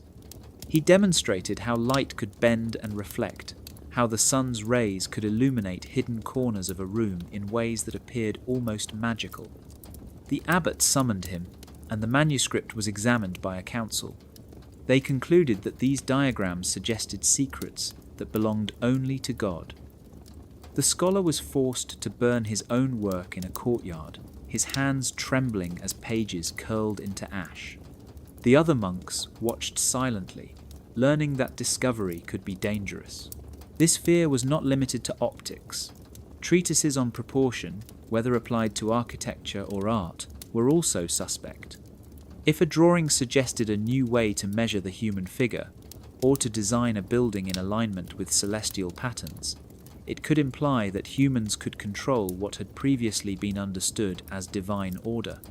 The fire of censorship was as precise as the geometry it destroyed, removing ideas before they could inspire further inquiry. Yet some knowledge survived, hidden in personal notebooks or encoded in illustrations disguised as devotional art. Palimpsests revealed faint lines beneath prayers and psalms, diagrams that could be reconstructed centuries later. These surviving fragments hint at a world where math was a language of curiosity rather than sin. They show that the Church did not fear numbers themselves, but the way they might change the way people saw the cosmos. The geometry of sin reminds us that knowledge has always been a battleground. A line drawn in a diagram could be considered dangerous, and a measurement could challenge authority. In the monasteries, the fire decided which truths were allowed to illuminate the world and which were to be forever lost. The shapes that survived were those that conformed to the approved vision, leaving only a faint shadow of what might have been. In the libraries and chapels of medieval Europe, knowledge was not always celebrated. Sometimes it was feared, and often it was destroyed. The idea was simple, yet chilling. Some truths were considered too dangerous for ordinary people. To protect the flock, the Church decided what could be known and what must be forgotten. This was not random cruelty. It was a carefully constructed theology, a belief that ignorance was a kind of virtue. By controlling what people read, saw, and learned, those in power could shape the world according to their vision. The process began quietly. Manuscripts were reviewed by committees, often in secret. A scholar might bring a book from Constantinople or Toledo, filled with ideas about astronomy, medicine, or philosophy. The council would examine every line. Words that hinted at alternative interpretations of scripture, or theories that challenged established authority, were flagged. Some were annotated with notes in red ink. Others were simply removed from the shelves, never to return. In some cases, the books were burned, their ashes scattered, so that nothing could be reconstructed. The act of destruction was framed as protection, a divine safeguard against corruption of the mind and spirit. Monks and priests believed that ordinary people could not safely confront certain ideas. Questions about the stars, the human body, or the origins of knowledge were seen as tempting fate. If left unchecked, these questions could lead to heresy, rebellion, or doubt. By denying access, the Church claimed to preserve faith and moral order. Ignorance was no longer a side effect of limited literacy. It was a policy, a carefully engineered condition that shaped entire societies. In the year 1314, a council in Avignon declared that certain philosophical texts were forbidden for lay people, explaining that comprehension without proper guidance could endanger the soul. This theology of ignorance extended beyond books. Art, music, and even public debates were censored to ensure that only approved interpretations reached the people. Libraries became arenas of subtle violence, where ideas were weighed and measured for safety. Scholars who disagreed risked exile, imprisonment, or worse. The very act of inquiry was policed, not with chains alone, but with fire, erasure, and fear. Knowledge became a commodity, carefully rationed and monitored, while curiosity was cast as a potential sin. Yet even in this environment, resistance persisted. Secret scribes copied forbidden texts under candlelight, hiding manuscripts beneath floorboards or behind false walls. Marginal notes preserved alternative interpretations, and travellers carried scraps of wisdom across borders. The Church may have engineered unknowing, but it could not entirely erase human curiosity. The ashes left behind hinted at what had been lost, and the hidden texts whispered that knowledge, once glimpsed, could never be fully contained. A theology of ignorance reveals the power of selective memory.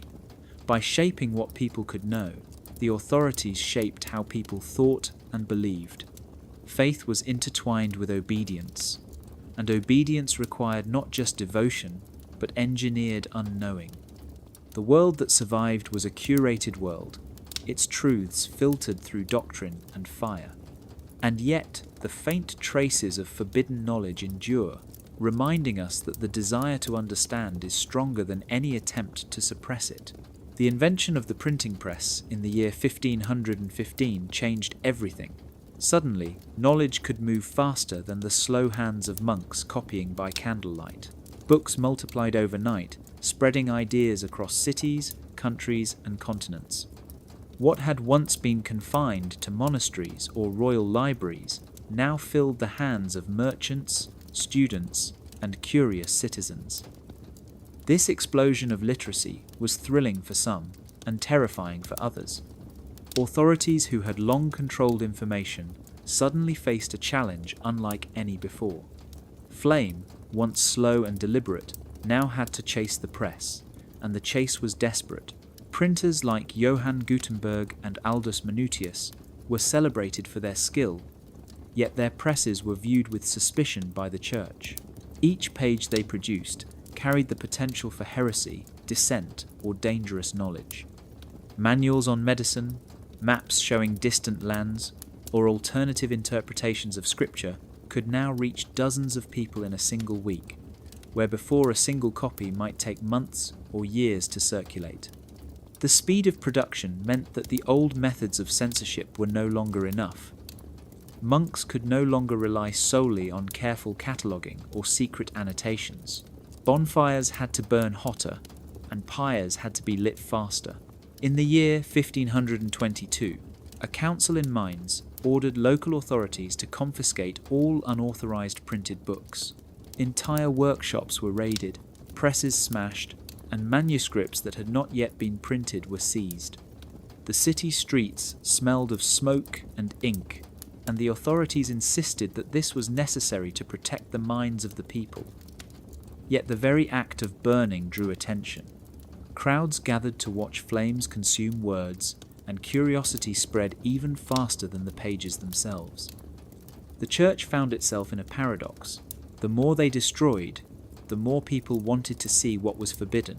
Printers adapted quickly, finding ways to disguise authors, obscure origins, and smuggle copies across borders.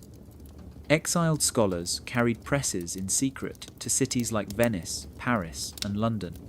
Each new edition became an act of quiet rebellion, a way to challenge authority without risking open confrontation. Marginal notes, hidden prefaces, and coded messages ensured that even if a book was confiscated, the ideas inside could survive. The press did not merely print words. It created networks of knowledge that authorities could not fully control. This era revealed the limits of engineered ignorance. Fire could still consume paper, but it could not stop curiosity. Movable type was more than a tool for printing. It was a weapon, a beacon, and a threat. Pyres became reactive, always trying to match the press's output, yet never quite succeeding. Knowledge had gained momentum, and the world was on the brink of a transformation. The church, the state, and the powerful could dictate what they wanted to be known, but the presses ensured that information would escape, spread, and endure. The whiplash between printers and pyres was the first public sign that the age of controlled ignorance was coming to an end, and the human desire to read, learn, and understand would not be burned away.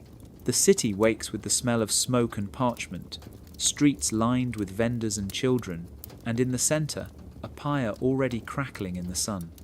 It is noon in the year 1530, and the marketplace is alive with a strange spectacle.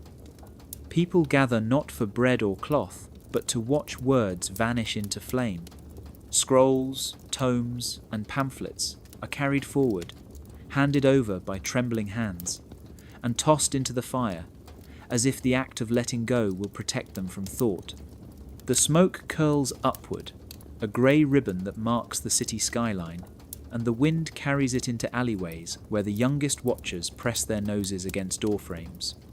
They learn early that knowledge is dangerous, that the smell of burning paper carries lessons in obedience. Merchants speak in low tones about the books they once sold, about pages that contained maps to places they would never see, cures for ailments their children now suffer from, and stories of heroes who dared question the world.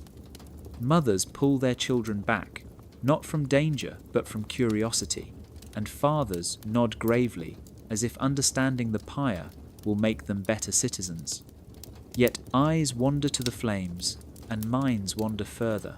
Even when books burn, the idea of them lingers, and the fire, instead of consuming all, spreads whispers in its own language. Some scribes watch from the shadows, hidden behind carts or beneath cloth canopies, sketching charred margins and memorizing sentences that will never be written again. The market square becomes a theatre where authority performs its power. Clerics chant prayers over the stacks, insisting that the flames purify the city and protect souls.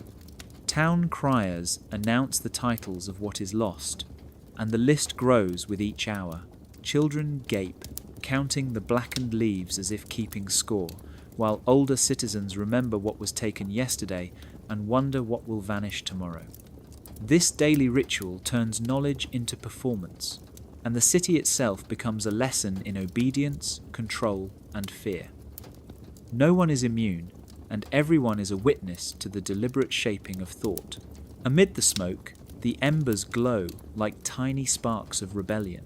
Some papers are hidden in pockets, others in baskets beneath grain, and even as flames roar, a quiet network of preservation hums in the background. Lovers of words, scholars, and runaway apprentices risk everything to save what they can. They understand that the city's surface obedience masks a deeper resistance. Every flicker of flame is mirrored by a flicker of memory, and every ash that falls carries a secret story to be remembered in whispers. By sundown, the market is grey, littered with black fragments that once held dreams, ideas, and knowledge. The children go home, minds stirred by fire more than by teaching, and the adults walk slowly, pondering what the city has learned and what it has lost. The smoke lingers until it drifts into night, and the city, though quiet, hums with the memory of all that was burned and all that survives. In this city of embers, knowledge is both spectacle and warning, a lesson in loss, and a promise that even in fire, some truths endure. In the year 1560, a ledger sits on a heavy oak desk in a dim chamber, its pages thick with ink and secrecy. Each line records a seizure, a book taken from a library, a scroll lifted from a monk's shelf, a pamphlet confiscated from a market stall. The titles are redacted, replaced with neat strokes of black, but the quantities are precise: 3 copies, 7 copies, 12 copies, as if the measure of loss can be counted and contained. Destinations are always noted as private, whispered names that promise safety to some and oblivion to others. The ledger itself becomes a map of vanished worlds, a document of control, and a silent witness to a city that eats its own knowledge. The confiscator moves through streets with quiet authority, cloaked in robes and carrying keys that unlock both doors and minds. Households rise with fear when the knock comes, and scholars hesitate before answering. They know that when the ledger is consulted, nothing escapes scrutiny, and what is taken will vanish into chambers where fire or dust await. The city learns early that order is enforced, not with words, but with lists. Every book listed is a reminder of who decides what is remembered, and who decides what is forgotten. People whisper in corners, noting that the ledger grows faster than libraries, and that even those who hide their treasures are not safe from its reach. Scribes in the confiscator's employ copy each entry with precision, their hands steady even when hearts falter. Numbers are checked twice, cross-references made with meticulous care. A copy of a medical treatise on herbs is logged, redacted, and sent to a private archive. A manuscript of foreign astronomy is counted and sealed, its pages destined for a vault no one may enter. The ledger itself, though filled with absence, radiates authority. Each line confirms that knowledge is not free, that books are property of power, and that control extends from shelf to street to city gate. Yet in the shadows, some notice patterns, the rhythm of seizures, and begin to trace the paths of lost texts. Quiet scribes memorize the redactions. Apprentice printers sketch missing pages from memory, and letters are smuggled between allies. The ledger, intended as a tool of obliteration, becomes a puzzle, a secret map for those who dare to reclaim what is taken. Even as ink dries on the page, ideas flicker in the minds of those who will not be silenced. By nightfall, the oak desk is empty, the ledger closed and locked, but its presence lingers in the minds of the city's inhabitants. Fear and fascination mingle as people wonder what is missing, what will vanish tomorrow, and what survives despite the precise hands that track it. Each entry in the confiscator's ledger is a story of absence, a record of what the powerful have erased, and a testament to the enduring desire to know. In the ledger's shadow, the city balances on the edge of memory and loss, counting the missing, guarding secrets, and reminding all that even in precision, knowledge can be stolen and freedom can flicker like candlelight. In the year 1570, the city hums with secrets that no ledger can contain and no bonfire can consume. In quiet corners of markets, in the narrow halls of apothecaries, and in the stone-hewn workshops of stonemasons, fragments of forbidden knowledge survive by memory alone. Recipes for healing, formulas for dyes, architectural tricks, and prayers long erased slip from one hand to another in whispered exchanges. Midwives carry chants and remedies from one household to the next, words memorized as if they were charms against both illness and erasure.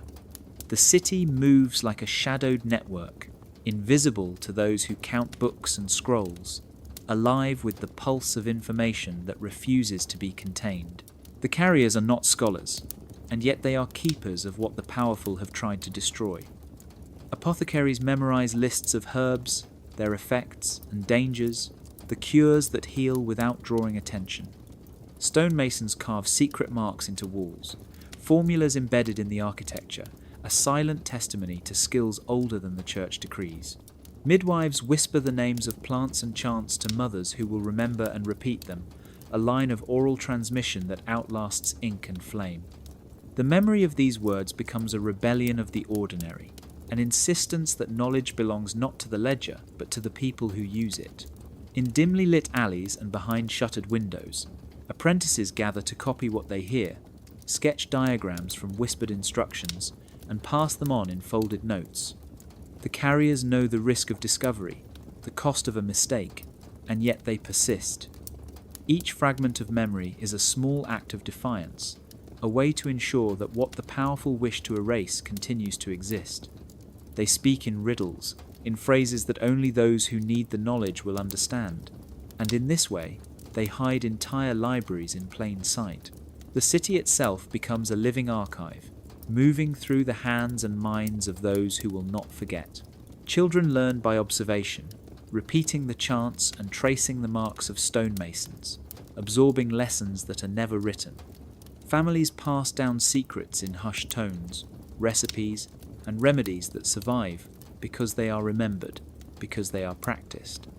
In kitchens and workshops, courtyards and streets, the invisible threads of knowledge bind the community together, defying the rules of power with every remembered detail. Even as priests and officials enforce censorship, the city breathes a quiet defiance, a rhythm of whispers that can neither be counted nor extinguished.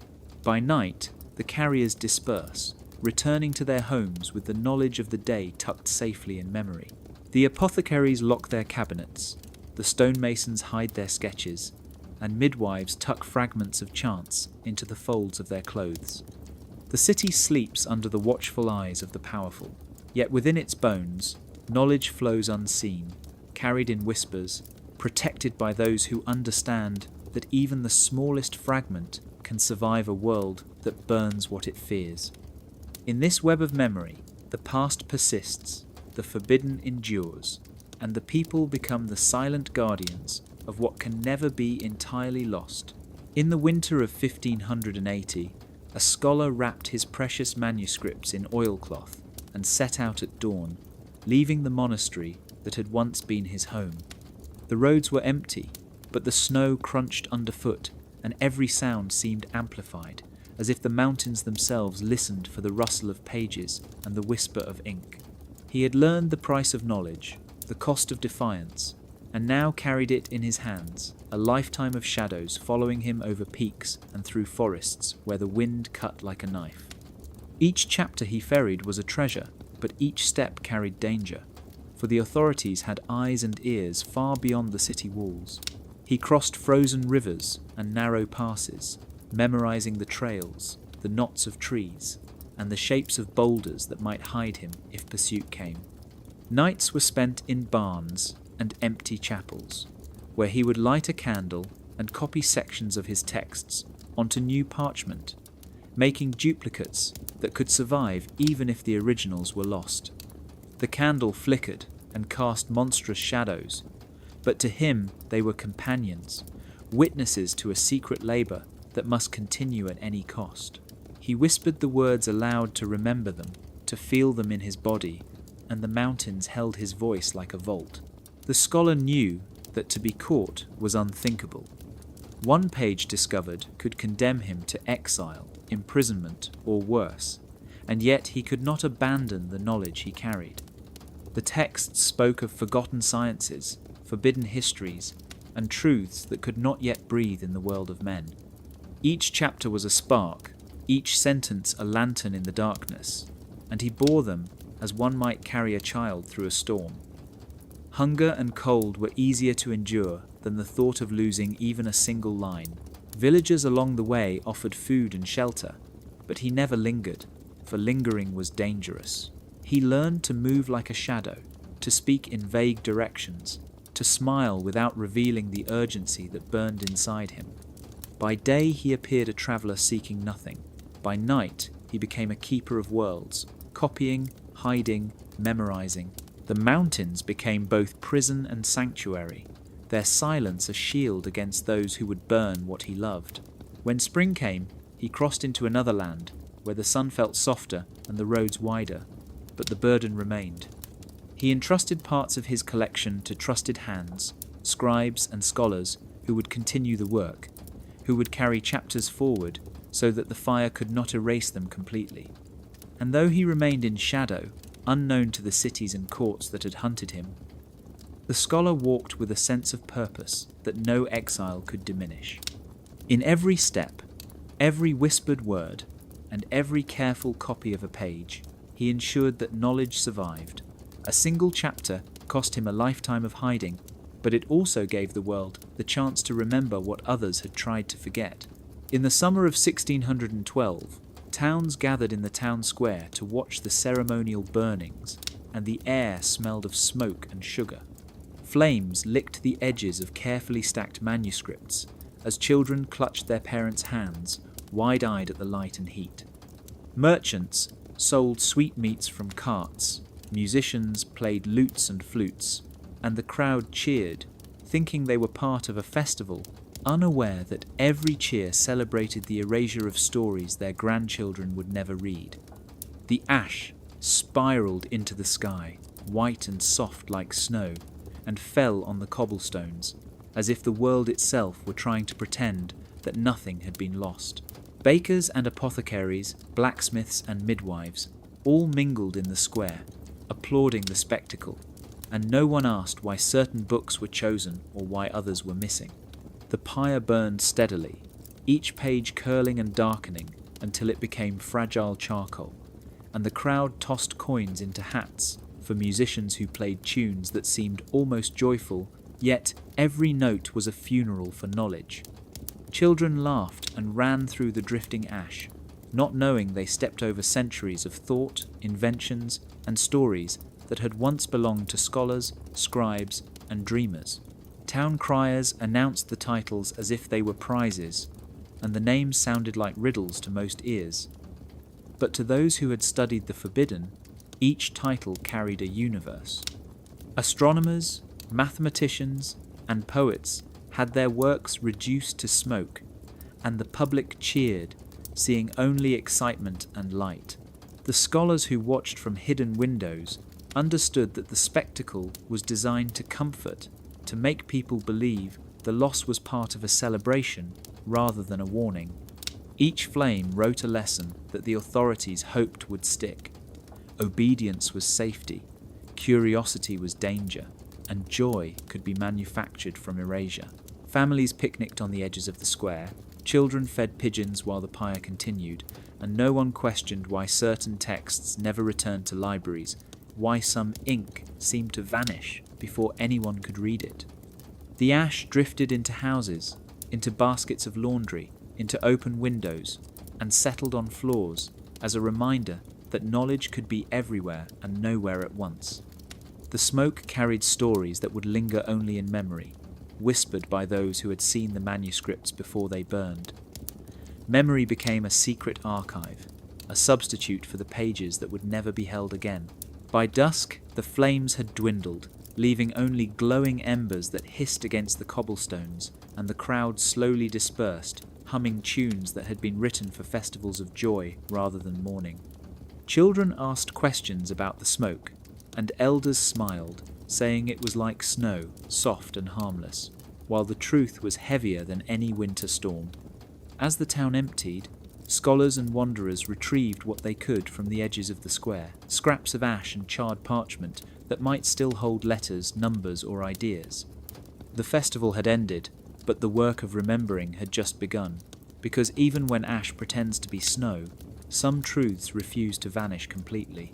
In the winter of 1579, the Vatican's halls were quiet except for the echo of footsteps on marble, and the air smelled of wax and dust. Scholars with robes and rings passed through corridors lined with shelves, yet many shelves were empty, marked only with catalogue numbers that promised books but held nothing. These empty spaces were called the Archive of Ghosts, a place where knowledge had been claimed, recorded, and erased.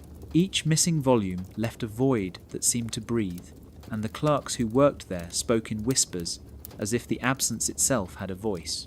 The catalogue numbers were precise, painstakingly written in ink that glimmered faintly under candlelight, and they detailed books on astronomy, medicine, philosophy, and art.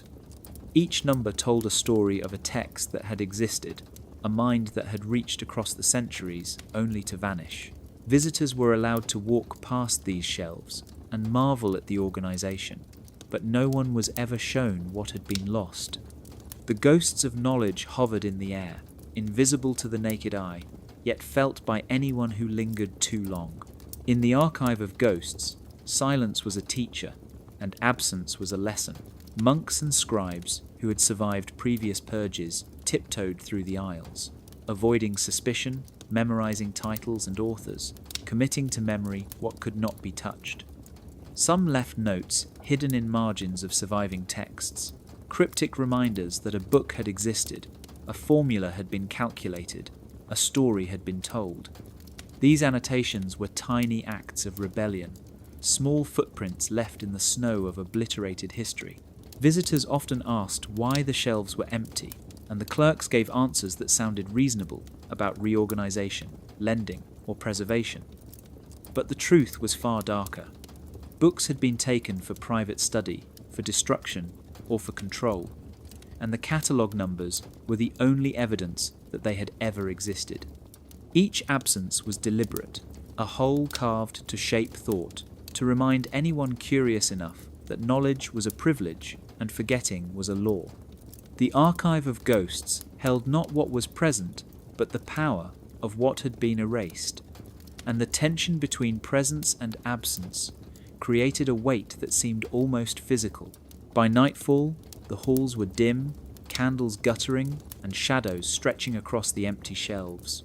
Scholars slipped out with their minds full of invisible texts, their hearts heavy with secrets too dangerous to write down.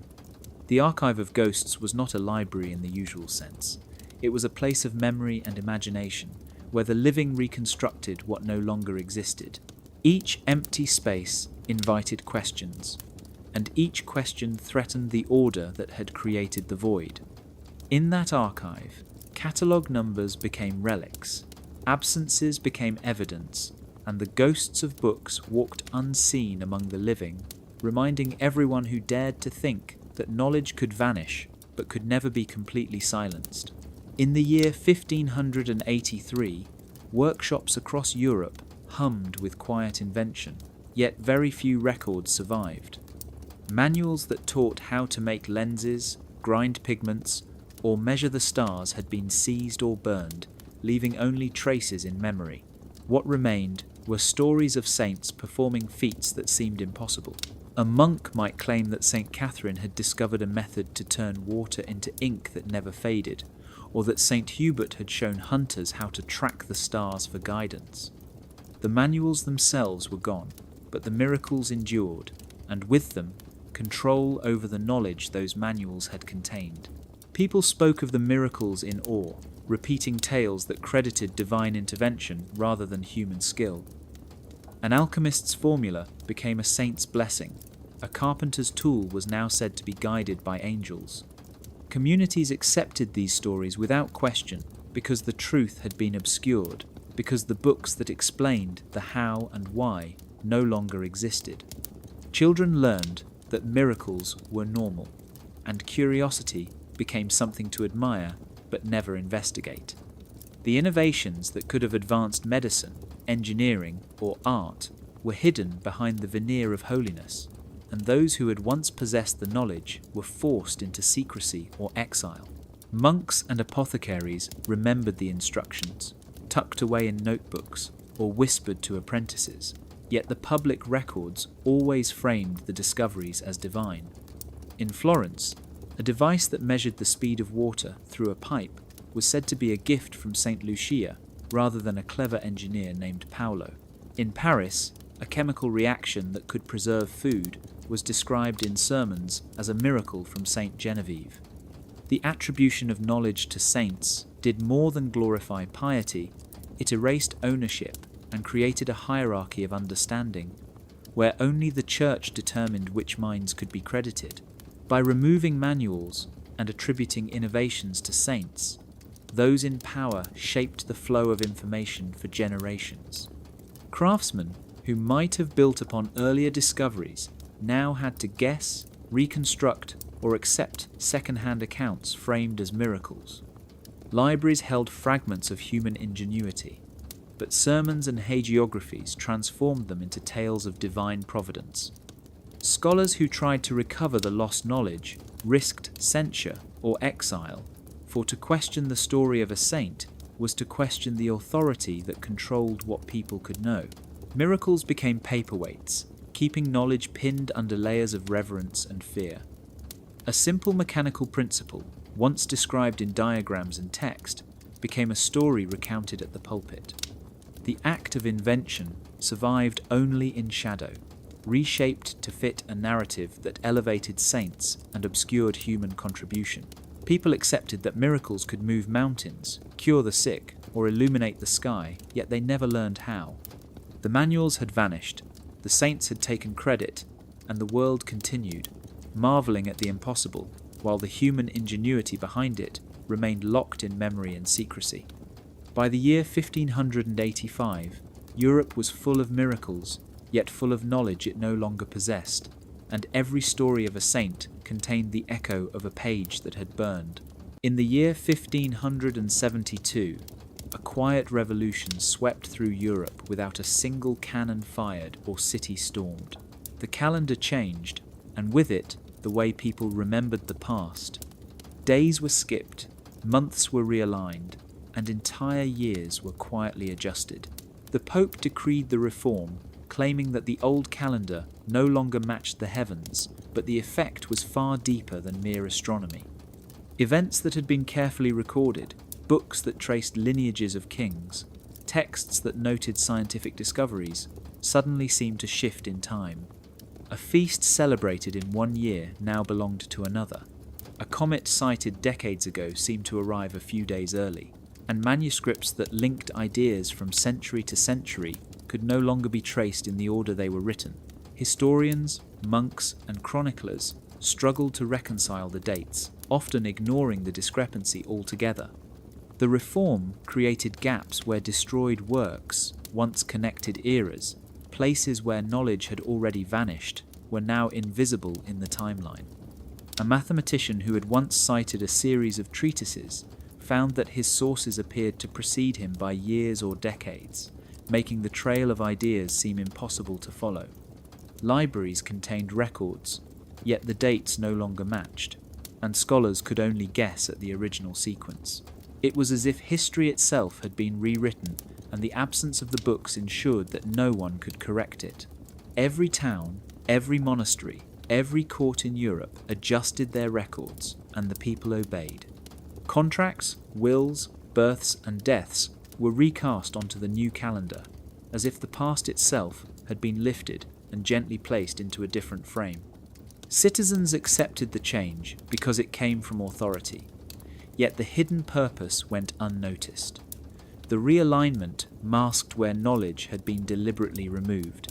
Scholars who had risked exile to preserve a manuscript found that even if the text survived, its place in history was now uncertain. The reform provided a convenient cover for centuries of lost works, erasing the gaps that inquisitors, fires, and censors had created. Teachers explained the change as a correction of celestial mechanics. Priests preached it as obedience to the divine, and children memorized the new months without knowing that the reform also hid missing chapters of human achievement. Calendars became a tool of control, a way to standardize memory while concealing absence. Every festival, every feast, every significant event could be shifted so that the records appeared complete, even when the manuscripts that proved continuity had vanished. The past was tidy, chronological, and seemingly coherent. Yet beneath the neat lines of ink lay centuries of lost knowledge and untraceable ideas. By 1573, the new calendar had taken hold across Europe, creating the illusion of continuity where there was none. Scholars could trace kings, mathematicians could reference discoveries, and the Church could maintain the narrative it preferred. The reform was more than an astronomical correction.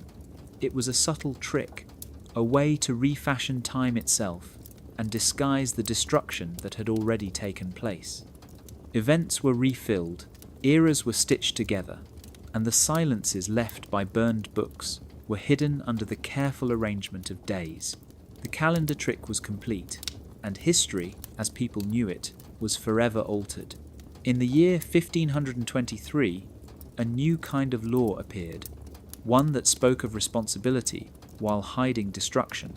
Monasteries, courts, and city councils began to describe the burning of books not as loss or crime, but as custodial care.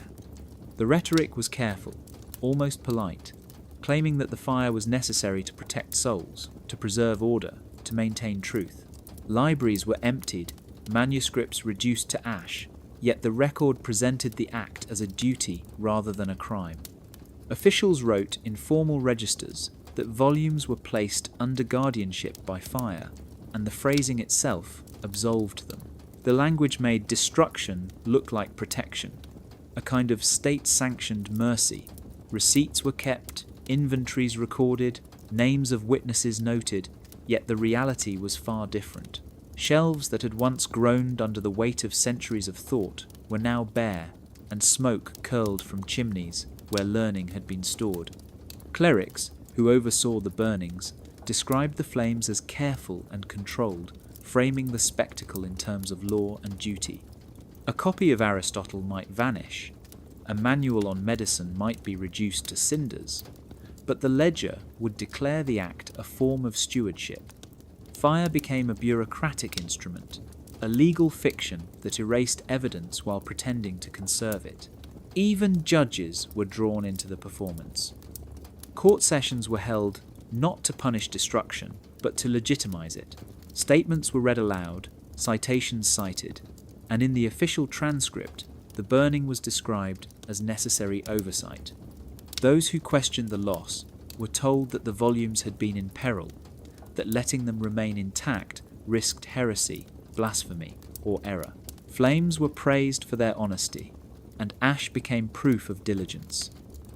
No library could accuse the state of theft when the law itself declared the act care. The rhetoric was precise, elegant, and intentionally misleading. Across cities and towns, the pattern repeated. Books were collected from private houses, convents, and merchant workshops. Couriers delivered texts under supervision, and fires followed soon after. Each fire was accompanied by signatures, seals, and declarations that all materials were now safely in the hands of the church or the state. Scholars who had once studied those works were powerless.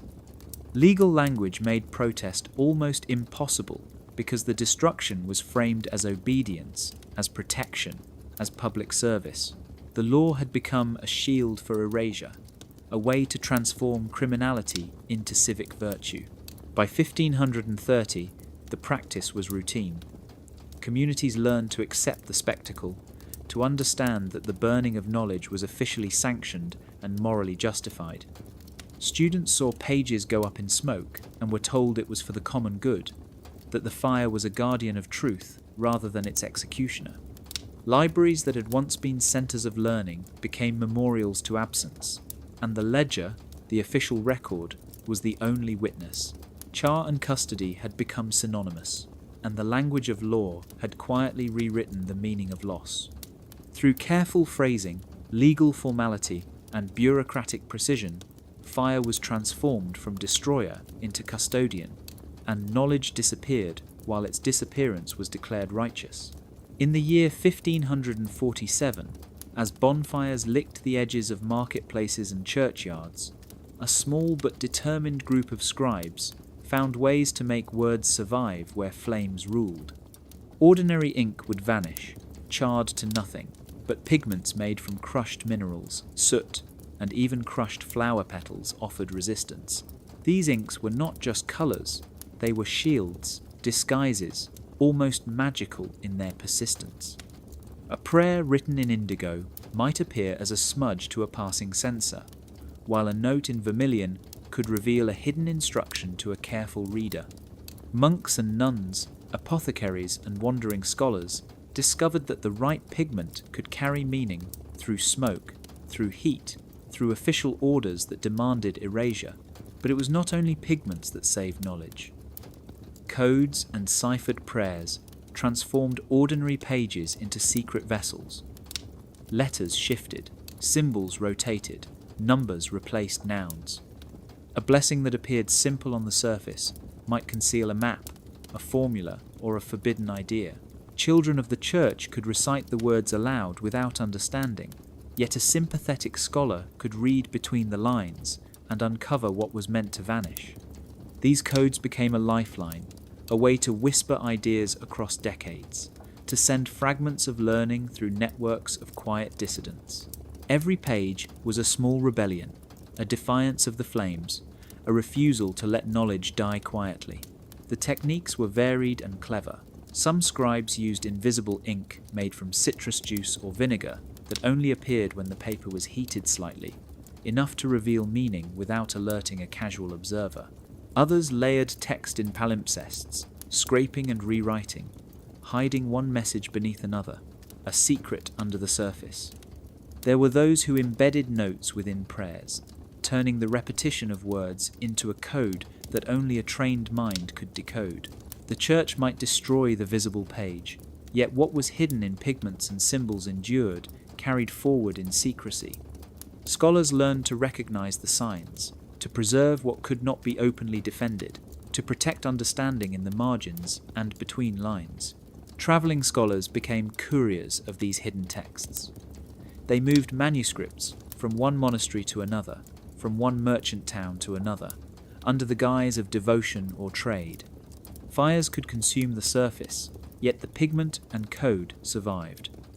Letters written with secret recipes were tucked into bindings, sewn into garments, or even buried beneath stones. The knowledge could leap across rivers and mountains, invisible to those who thought they held control. Each page smuggled across borders was a triumph, a small victory against the engineered ignorance of the age. By 1560, the ink that would not die had become a symbol of resistance. It was proof that even in the shadows of bonfires, human ingenuity could endure. Ideas that were meant to vanish found ways to breathe, to travel, and to survive. Pigments, codes, and ciphered prayers transformed destruction into survival, silence into language, and loss into hope. Even when history tried to erase them, these hidden techniques ensured that dissidents, dreamers, and scholars could leave traces behind. Knowledge learned to hide and wait, ready to be rediscovered, defying the pyre and the authorities who tried to claim it. Even today, centuries after the flames consumed libraries and monasteries, the spectacle of fire has not lost its power over our minds. Movies, television shows, and online videos love the image of the bonfire, a dramatic gesture of destruction framed as necessary, heroic, or even mystical. In the year 1995, a film depicted a medieval library being burned, and the crowd cheered as if they were witnessing cleansing instead of theft. The audience was supposed to feel tension, fear, or awe, but the deeper effect was subtler. By showing destruction as spectacle, modern media teaches viewers to accept loss as inevitable, to see it as part of the story rather than a crime. The ritual is repeated in slow motion, close-ups of flames, licking pages, and actors falling back in terror or reverence. It feels real, it feels urgent, yet it also normalizes the fire, making the audience complicit in watching what was once treated as sacrilege.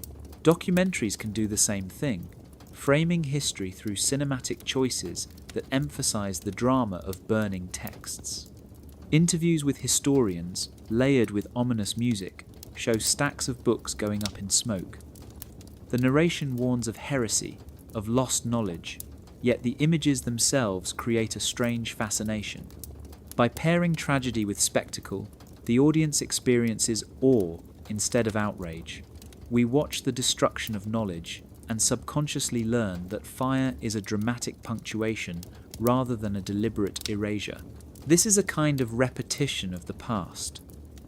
In the 1500s, authorities used actual bonfires to control thought. Today, creators use virtual bonfires to control perception, shaping how people understand history, teaching them to admire the flames while forgetting the loss. Even in fictional works, the bonfire functions as shorthand for darkness, ignorance, or fear. A town square filled with smoke is meant to signify danger, chaos, or divine wrath. Characters react with horror or awe, yet the text, film, or game never pauses to consider the real consequences. Libraries, manuscripts, and human effort are reduced to props, turned into symbols that justify action. The spectacle convinces the viewer that destruction is meaningful, even noble. This mirrors centuries of censorship, where the church used drama and ceremony to mask the theft of knowledge. The difference is now, it is entertainment, packaged for consumption, teaching people to be spectators rather than participants in protecting history. Online platforms repeat the effect, sharing clips, GIFs, and cinematic montages of fires, sometimes in real life, sometimes fictionalized. The repeated imagery reinforces the ritual, conditioning viewers to associate smoke with resolution, drama, and inevitability. We scroll past the flames, comment with emojis, or feel a shiver of excitement, rarely stopping to wonder whose work vanished or what knowledge was lost. Just like in the past, there is an audience, and just like in the past, the crowd's gaze transforms destruction into spectacle. The cinema of the bonfire keeps the ritual alive, not in the streets, but in our minds, teaching us to admire the glow, to thrill at the charred pages, and to accept that some truths may never return. By framing destruction as art, modern media repeats centuries of authority, creating a theatre in which loss is performed for entertainment. The bonfire becomes a lens, a way to teach, thrill, and distract all at once. It is a ritual of approval, disguised as storytelling, a reminder that even when the flames are virtual, their effect on memory, understanding, and perception is very real. The cinema of the bonfire ensures that the lessons of the past are watched, repeated, and forgotten in the same instant. He waited until the year 1598, when his hands shook too much to write and his memory was the only thing still sharp enough to hold the weight of truth before speaking. The confessional chamber was small, a single candle casting flickering light against stone walls, but he did not speak to a priest. He spoke to a scribe, a young boy eager for stories of the past, someone who would carry what he had seen into a world that might never fully understand. He confessed that he had been an archivist, a gatekeeper of knowledge in a city where flames were considered law and books were considered temptation. He had catalogued hundreds of manuscripts, measured their margins, weighed their ink, and recorded their secrets, all while knowing that the pyre waited for them as surely as sunrise followed night. He had touched every page with reverence and fear, knowing that his own hands could not save them from the fires his superiors demanded. He spoke of the libraries that smelled of dust and vinegar, of parchment so thin it nearly dissolved in candlelight, of Marginalia scrawled by authors long dead, their jokes, their warnings, their hidden truths, all destined for ash. He confessed that he had saved some, hidden them beneath floorboards or between stone walls, but that each hiding place was a temporary mercy. The orders always came, the fires always spread, and eventually even the treasures he had protected had to be surrendered. He watched as his life's work was devoured by flame, a sacrificial ritual meant to cleanse heresy, to protect the flock, or so the authorities claimed. He had begged for mercy, argued for patience, cited saints and scholars alike, but the pyres did not wait for reason. He had learned the language of fire, the dance of smoke and embers, the way a flame could devour parchment without leaving a trace of the words that had once been alive. He admitted to the scribe that he had felt pride and shame in equal measure, that sometimes the destruction seemed righteous, necessary, even holy, and sometimes it seemed monstrous, cruel, and irreversible. He had been complicit in the ritual, yet also a reluctant protector, a secret scribe who copied fragments in ciphered ink, who hid marginalia beneath layers of harmless text, who whispered forgotten formulas to sympathetic monks. He had lived a double life, one of obedience and one of resistance, knowing that the balance between survival and truth was a precarious and lonely path. He had counted each lost manuscript as a personal wound, each rescued fragment as a small victory against the darkness. In the end, he confessed that all he had saved, all he had hidden, all he had copied, would still one day be lost if no one remembered. The fire was patient, indifferent, inevitable. What mattered was testimony, the act of naming the destroyed, of speaking aloud the truth, even if it could not reverse the past. He pressed into the scribe's hand a bundle of faded notes, ink still legible, margins crowded with codes and prayers, and asked that they be carried across mountains, across borders, beyond the reach of authorities who still might see them as dangerous. He did not know if the boy would succeed, only that the act of telling, of confessing, had a power the flames could never consume. When he left the chamber, the archivist walked into the quiet streets, his confession complete, his burdens lighter, though not gone.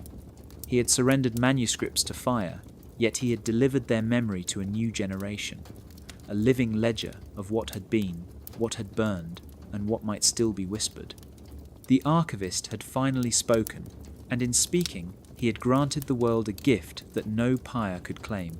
Scholars in the year 1622 huddled over tables stacked with ash and fragments, the remains of books that had once filled the great libraries of Europe. They wore robes dusted with soot, their eyes squinting under candlelight, but their minds were bright with determination. Each scorched binding told a story, or at least a shadow of one, and each citation in surviving texts acted like a breadcrumb, leading them through the ruins of vanished knowledge. They measured edges, compared handwriting, traced ink stains, and slowly began to map what had once existed, like detectives reconstructing a crime scene from the faintest traces of evidence. They whispered the titles aloud, the authors' names, the dates, as if speaking could summon back the missing pages. One scholar, a woman from Florence, had dedicated her life to piecing together the works of a philosopher whose writings had been systematically burned across 3 countries. She studied footnotes, quotations, letters, and references in other books that had survived by chance. Every fragment mattered, a sentence here, a marginal note there, sometimes a torn leaf rescued from a pyre by a clerk who had understood its value. The fragments were like constellations, scattered across centuries, and she connected them with patience, intuition, and imagination, reconstructing not the physical object, but the argument, the ideas, and the lost knowledge itself. She worked quietly, aware that for every reconstructed book, countless others remained lost forever. Yet the act of reconstruction was a form of resistance against the deliberate erasure imposed by power. In Paris, a team of monks and secular scholars collaborated on reconstructing a library destroyed in a fire during the year 1594. They compared lists, inventories, letters, and annotations, discovering patterns in what had been censored, what had been copied, and what had survived. They noticed that certain texts were always cited, even if they no longer existed, and they built catalogues of invisible books, acknowledging absence as a form of presence. The charred fragments, bound with soot-stained thread, were carefully preserved, photographed, and sometimes transcribed using code to protect them from further destruction. The scholars understood that reconstructing a burned shelf was not merely about replacing what was lost, but about documenting the violence done to knowledge and the ways memory and intellect could fight back.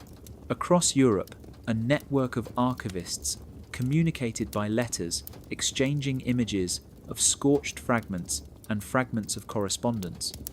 They compared ink composition, parchment type, and binding techniques, reconstructing even the techniques that had gone missing along with the text. Each discovery sparked excitement, a small miracle, the sense that a voice long silenced could speak again, even if only in fragments. They marveled at the resilience of knowledge, how ideas survived the pyre through citation, through memory, through whispers passed from scholar to scholar. They came to understand that reconstruction was never complete, but every piece returned from ash was a victory, a triumph of human curiosity and determination over systematic erasure. By the year 1632, entire reconstructed libraries existed on paper, collections made from notes, fragments, and references alone. They were not the libraries of old, but they carried the same spark, the same potential to ignite thought. Scholars continued to rebuild, knowing that even if every physical copy could be destroyed, the act of reconstruction ensured that ideas could outlast fire, censorship, and centuries, and that knowledge, even in pieces, remained immortal. If the Shadow Library were to open tomorrow, the world would not simply step inside as if entering a regular reading room. It would feel like crossing into a place where time itself had been edited, censored, and stitched together by unseen hands. Scholars, journalists, curious students, and governments would all line up, but not everyone would be welcome. Some doors would remain locked, some manuscripts would be off limits, and some fragments might be displayed only as ghosts, catalogue numbers without the text they once held. The library would carry the weight of centuries, the echoes of fire, and the whispers of those who hid, copied, or risked their lives to preserve forbidden knowledge. Each book that survived in shadow demanded care, respect, and careful deliberation before it could be shared with the world. Questions would arise immediately. Who decides which texts are safe to read and which should remain sealed? Who interprets the fragments, reconstructs the ideas, and translates them into modern language? Could the words be trusted after centuries of suppression, forgery, and misattribution? Each manuscript carries its own history of survival and destruction, and opening it to public eyes could spark controversy, reveal uncomfortable truths, or challenge long-held beliefs. Governments might demand control over sensitive works, publishers could chase profit by releasing scandalous material, and scholars would argue endlessly over the correct readings. Every decision about access would carry moral weight, and every translation could reshape history. Ethical dilemmas would multiply with each page turned. If a manuscript described techniques for alchemy, medicine, or mechanics, could it be safely revealed without danger? If a text contained political or religious ideas that had once been deemed heretical, would sharing it ignite conflict? And what of the voices that had been silenced deliberately, the authors whose works were burned or erased, whose names had been hidden? Opening the library could honour their efforts, but it could also exploit them, turning private knowledge into public spectacle. Scholars would debate whether reconstruction from fragments was faithful or if it imposed modern interpretations on ancient texts, altering meaning before a single word reached a new reader. The responsibility would extend beyond preservation and interpretation. Decisions about publication, archiving, and digital access would shape culture, education, and even international relations. Some texts might need to remain physically restricted, stored in secure locations, accessible only to credentialed researchers. Others could be digitized and shared, but with clear notes on gaps, uncertainties, and historical context. Curators of the shadow library would essentially become moral stewards of history, balancing the public's right to know against the dangers of revealing too much too quickly. In the end, opening the shadow library would be more than a logistical challenge. It would be a test of ethics, imagination, and patience. Every fragment carries choices about truth, interpretation, and impact. The past, preserved in fire and secrecy, would demand wisdom from the present, and those who touched it would be responsible not only for what they revealed, but for what remained sealed. Knowledge, once hidden, could change the world, but only if its custodians understood the power they held and the consequences of unsealing what was meant to be remembered and what was meant to be lost. If there is one thing the history of hidden libraries, secret margins, and burned manuscripts teaches us, it is that fire is patient, it waits, it watches, and it does not forgive. Knowledge once lost rarely returns in its original form, and what survives often depends on the courage of those willing to copy, hide, or carry it across mountains and borders. Every scholar who risked exile, every midwife or apothecary who whispered fragments from memory, every monk who palimpsested forbidden pages knew that curiosity was a rebellion, and that the safest way to protect it was to keep a copy, just in case. The lesson is simple, even if the centuries have made it feel urgent. Preserve, replicate, and hide. Imagine holding a lamp in a dark room where the shadows are centuries of deliberate destruction. That lamp is your curiosity, your refusal to accept that ignorance should be enforced, your determination to see what others have tried to erase. Each page you read, each fragment you copy, each text you store off-site is a small rebellion against the pyre, a defiance that can ripple through generations. Knowledge cannot thrive in fire, but it can survive if it has a custodian who understands its fragility and its power. Even a single copy, hidden in a cupboard, buried under stones, or carried in a satchel across a border, can be the seed for future rediscovery. Replication is not just a precaution, it is a responsibility. Every time you share what you learn, annotate what you understand, or transcribe what you read, you are performing a ritual of survival. You are taking the sparks of knowledge and spreading them, ensuring that even if a single lamp is extinguished, the light continues elsewhere. Fire may consume walls, libraries, and cities, but it cannot erase what has been multiplied, hidden, or memorized. The act of copying is an act of defiance, of hope, and of love for the unknown. Do not mistake this for paranoia. It is wisdom earned over centuries of loss. The pyres that cleared shelves were not accidents, they were warnings. They remind us that curiosity is fragile, that knowledge without guardianship is a candle in the wind, and that each discovery carries the risk of being destroyed unless someone cares enough to preserve it. The audience becomes the custodian, the archivist, the guardian of fragments. By protecting your curiosity, by sharing wisely, and by keeping an off-site copy, you are performing a silent, persistent rebellion against forgetfulness and destruction. And so, the final charge is clear and urgent. Protect your curiosity, like a lamp against the pyre. Let it illuminate what is hidden, share it freely with those who will respect it, and ensure that at least one copy survives in secret. Every act of preservation, every careful replication, every whisper of knowledge passed along carries the potential to undo centuries of deliberate erasure. Fire may be patient, but knowledge, curiosity, and the courage to keep a lamp burning are more patient still. In the end, the only way to truly honour the manuscripts, the fragments, and the memories of those who risked everything for knowledge is to keep their light alive, and to make sure that when the world looks back, it can still read what the pyres tried to erase.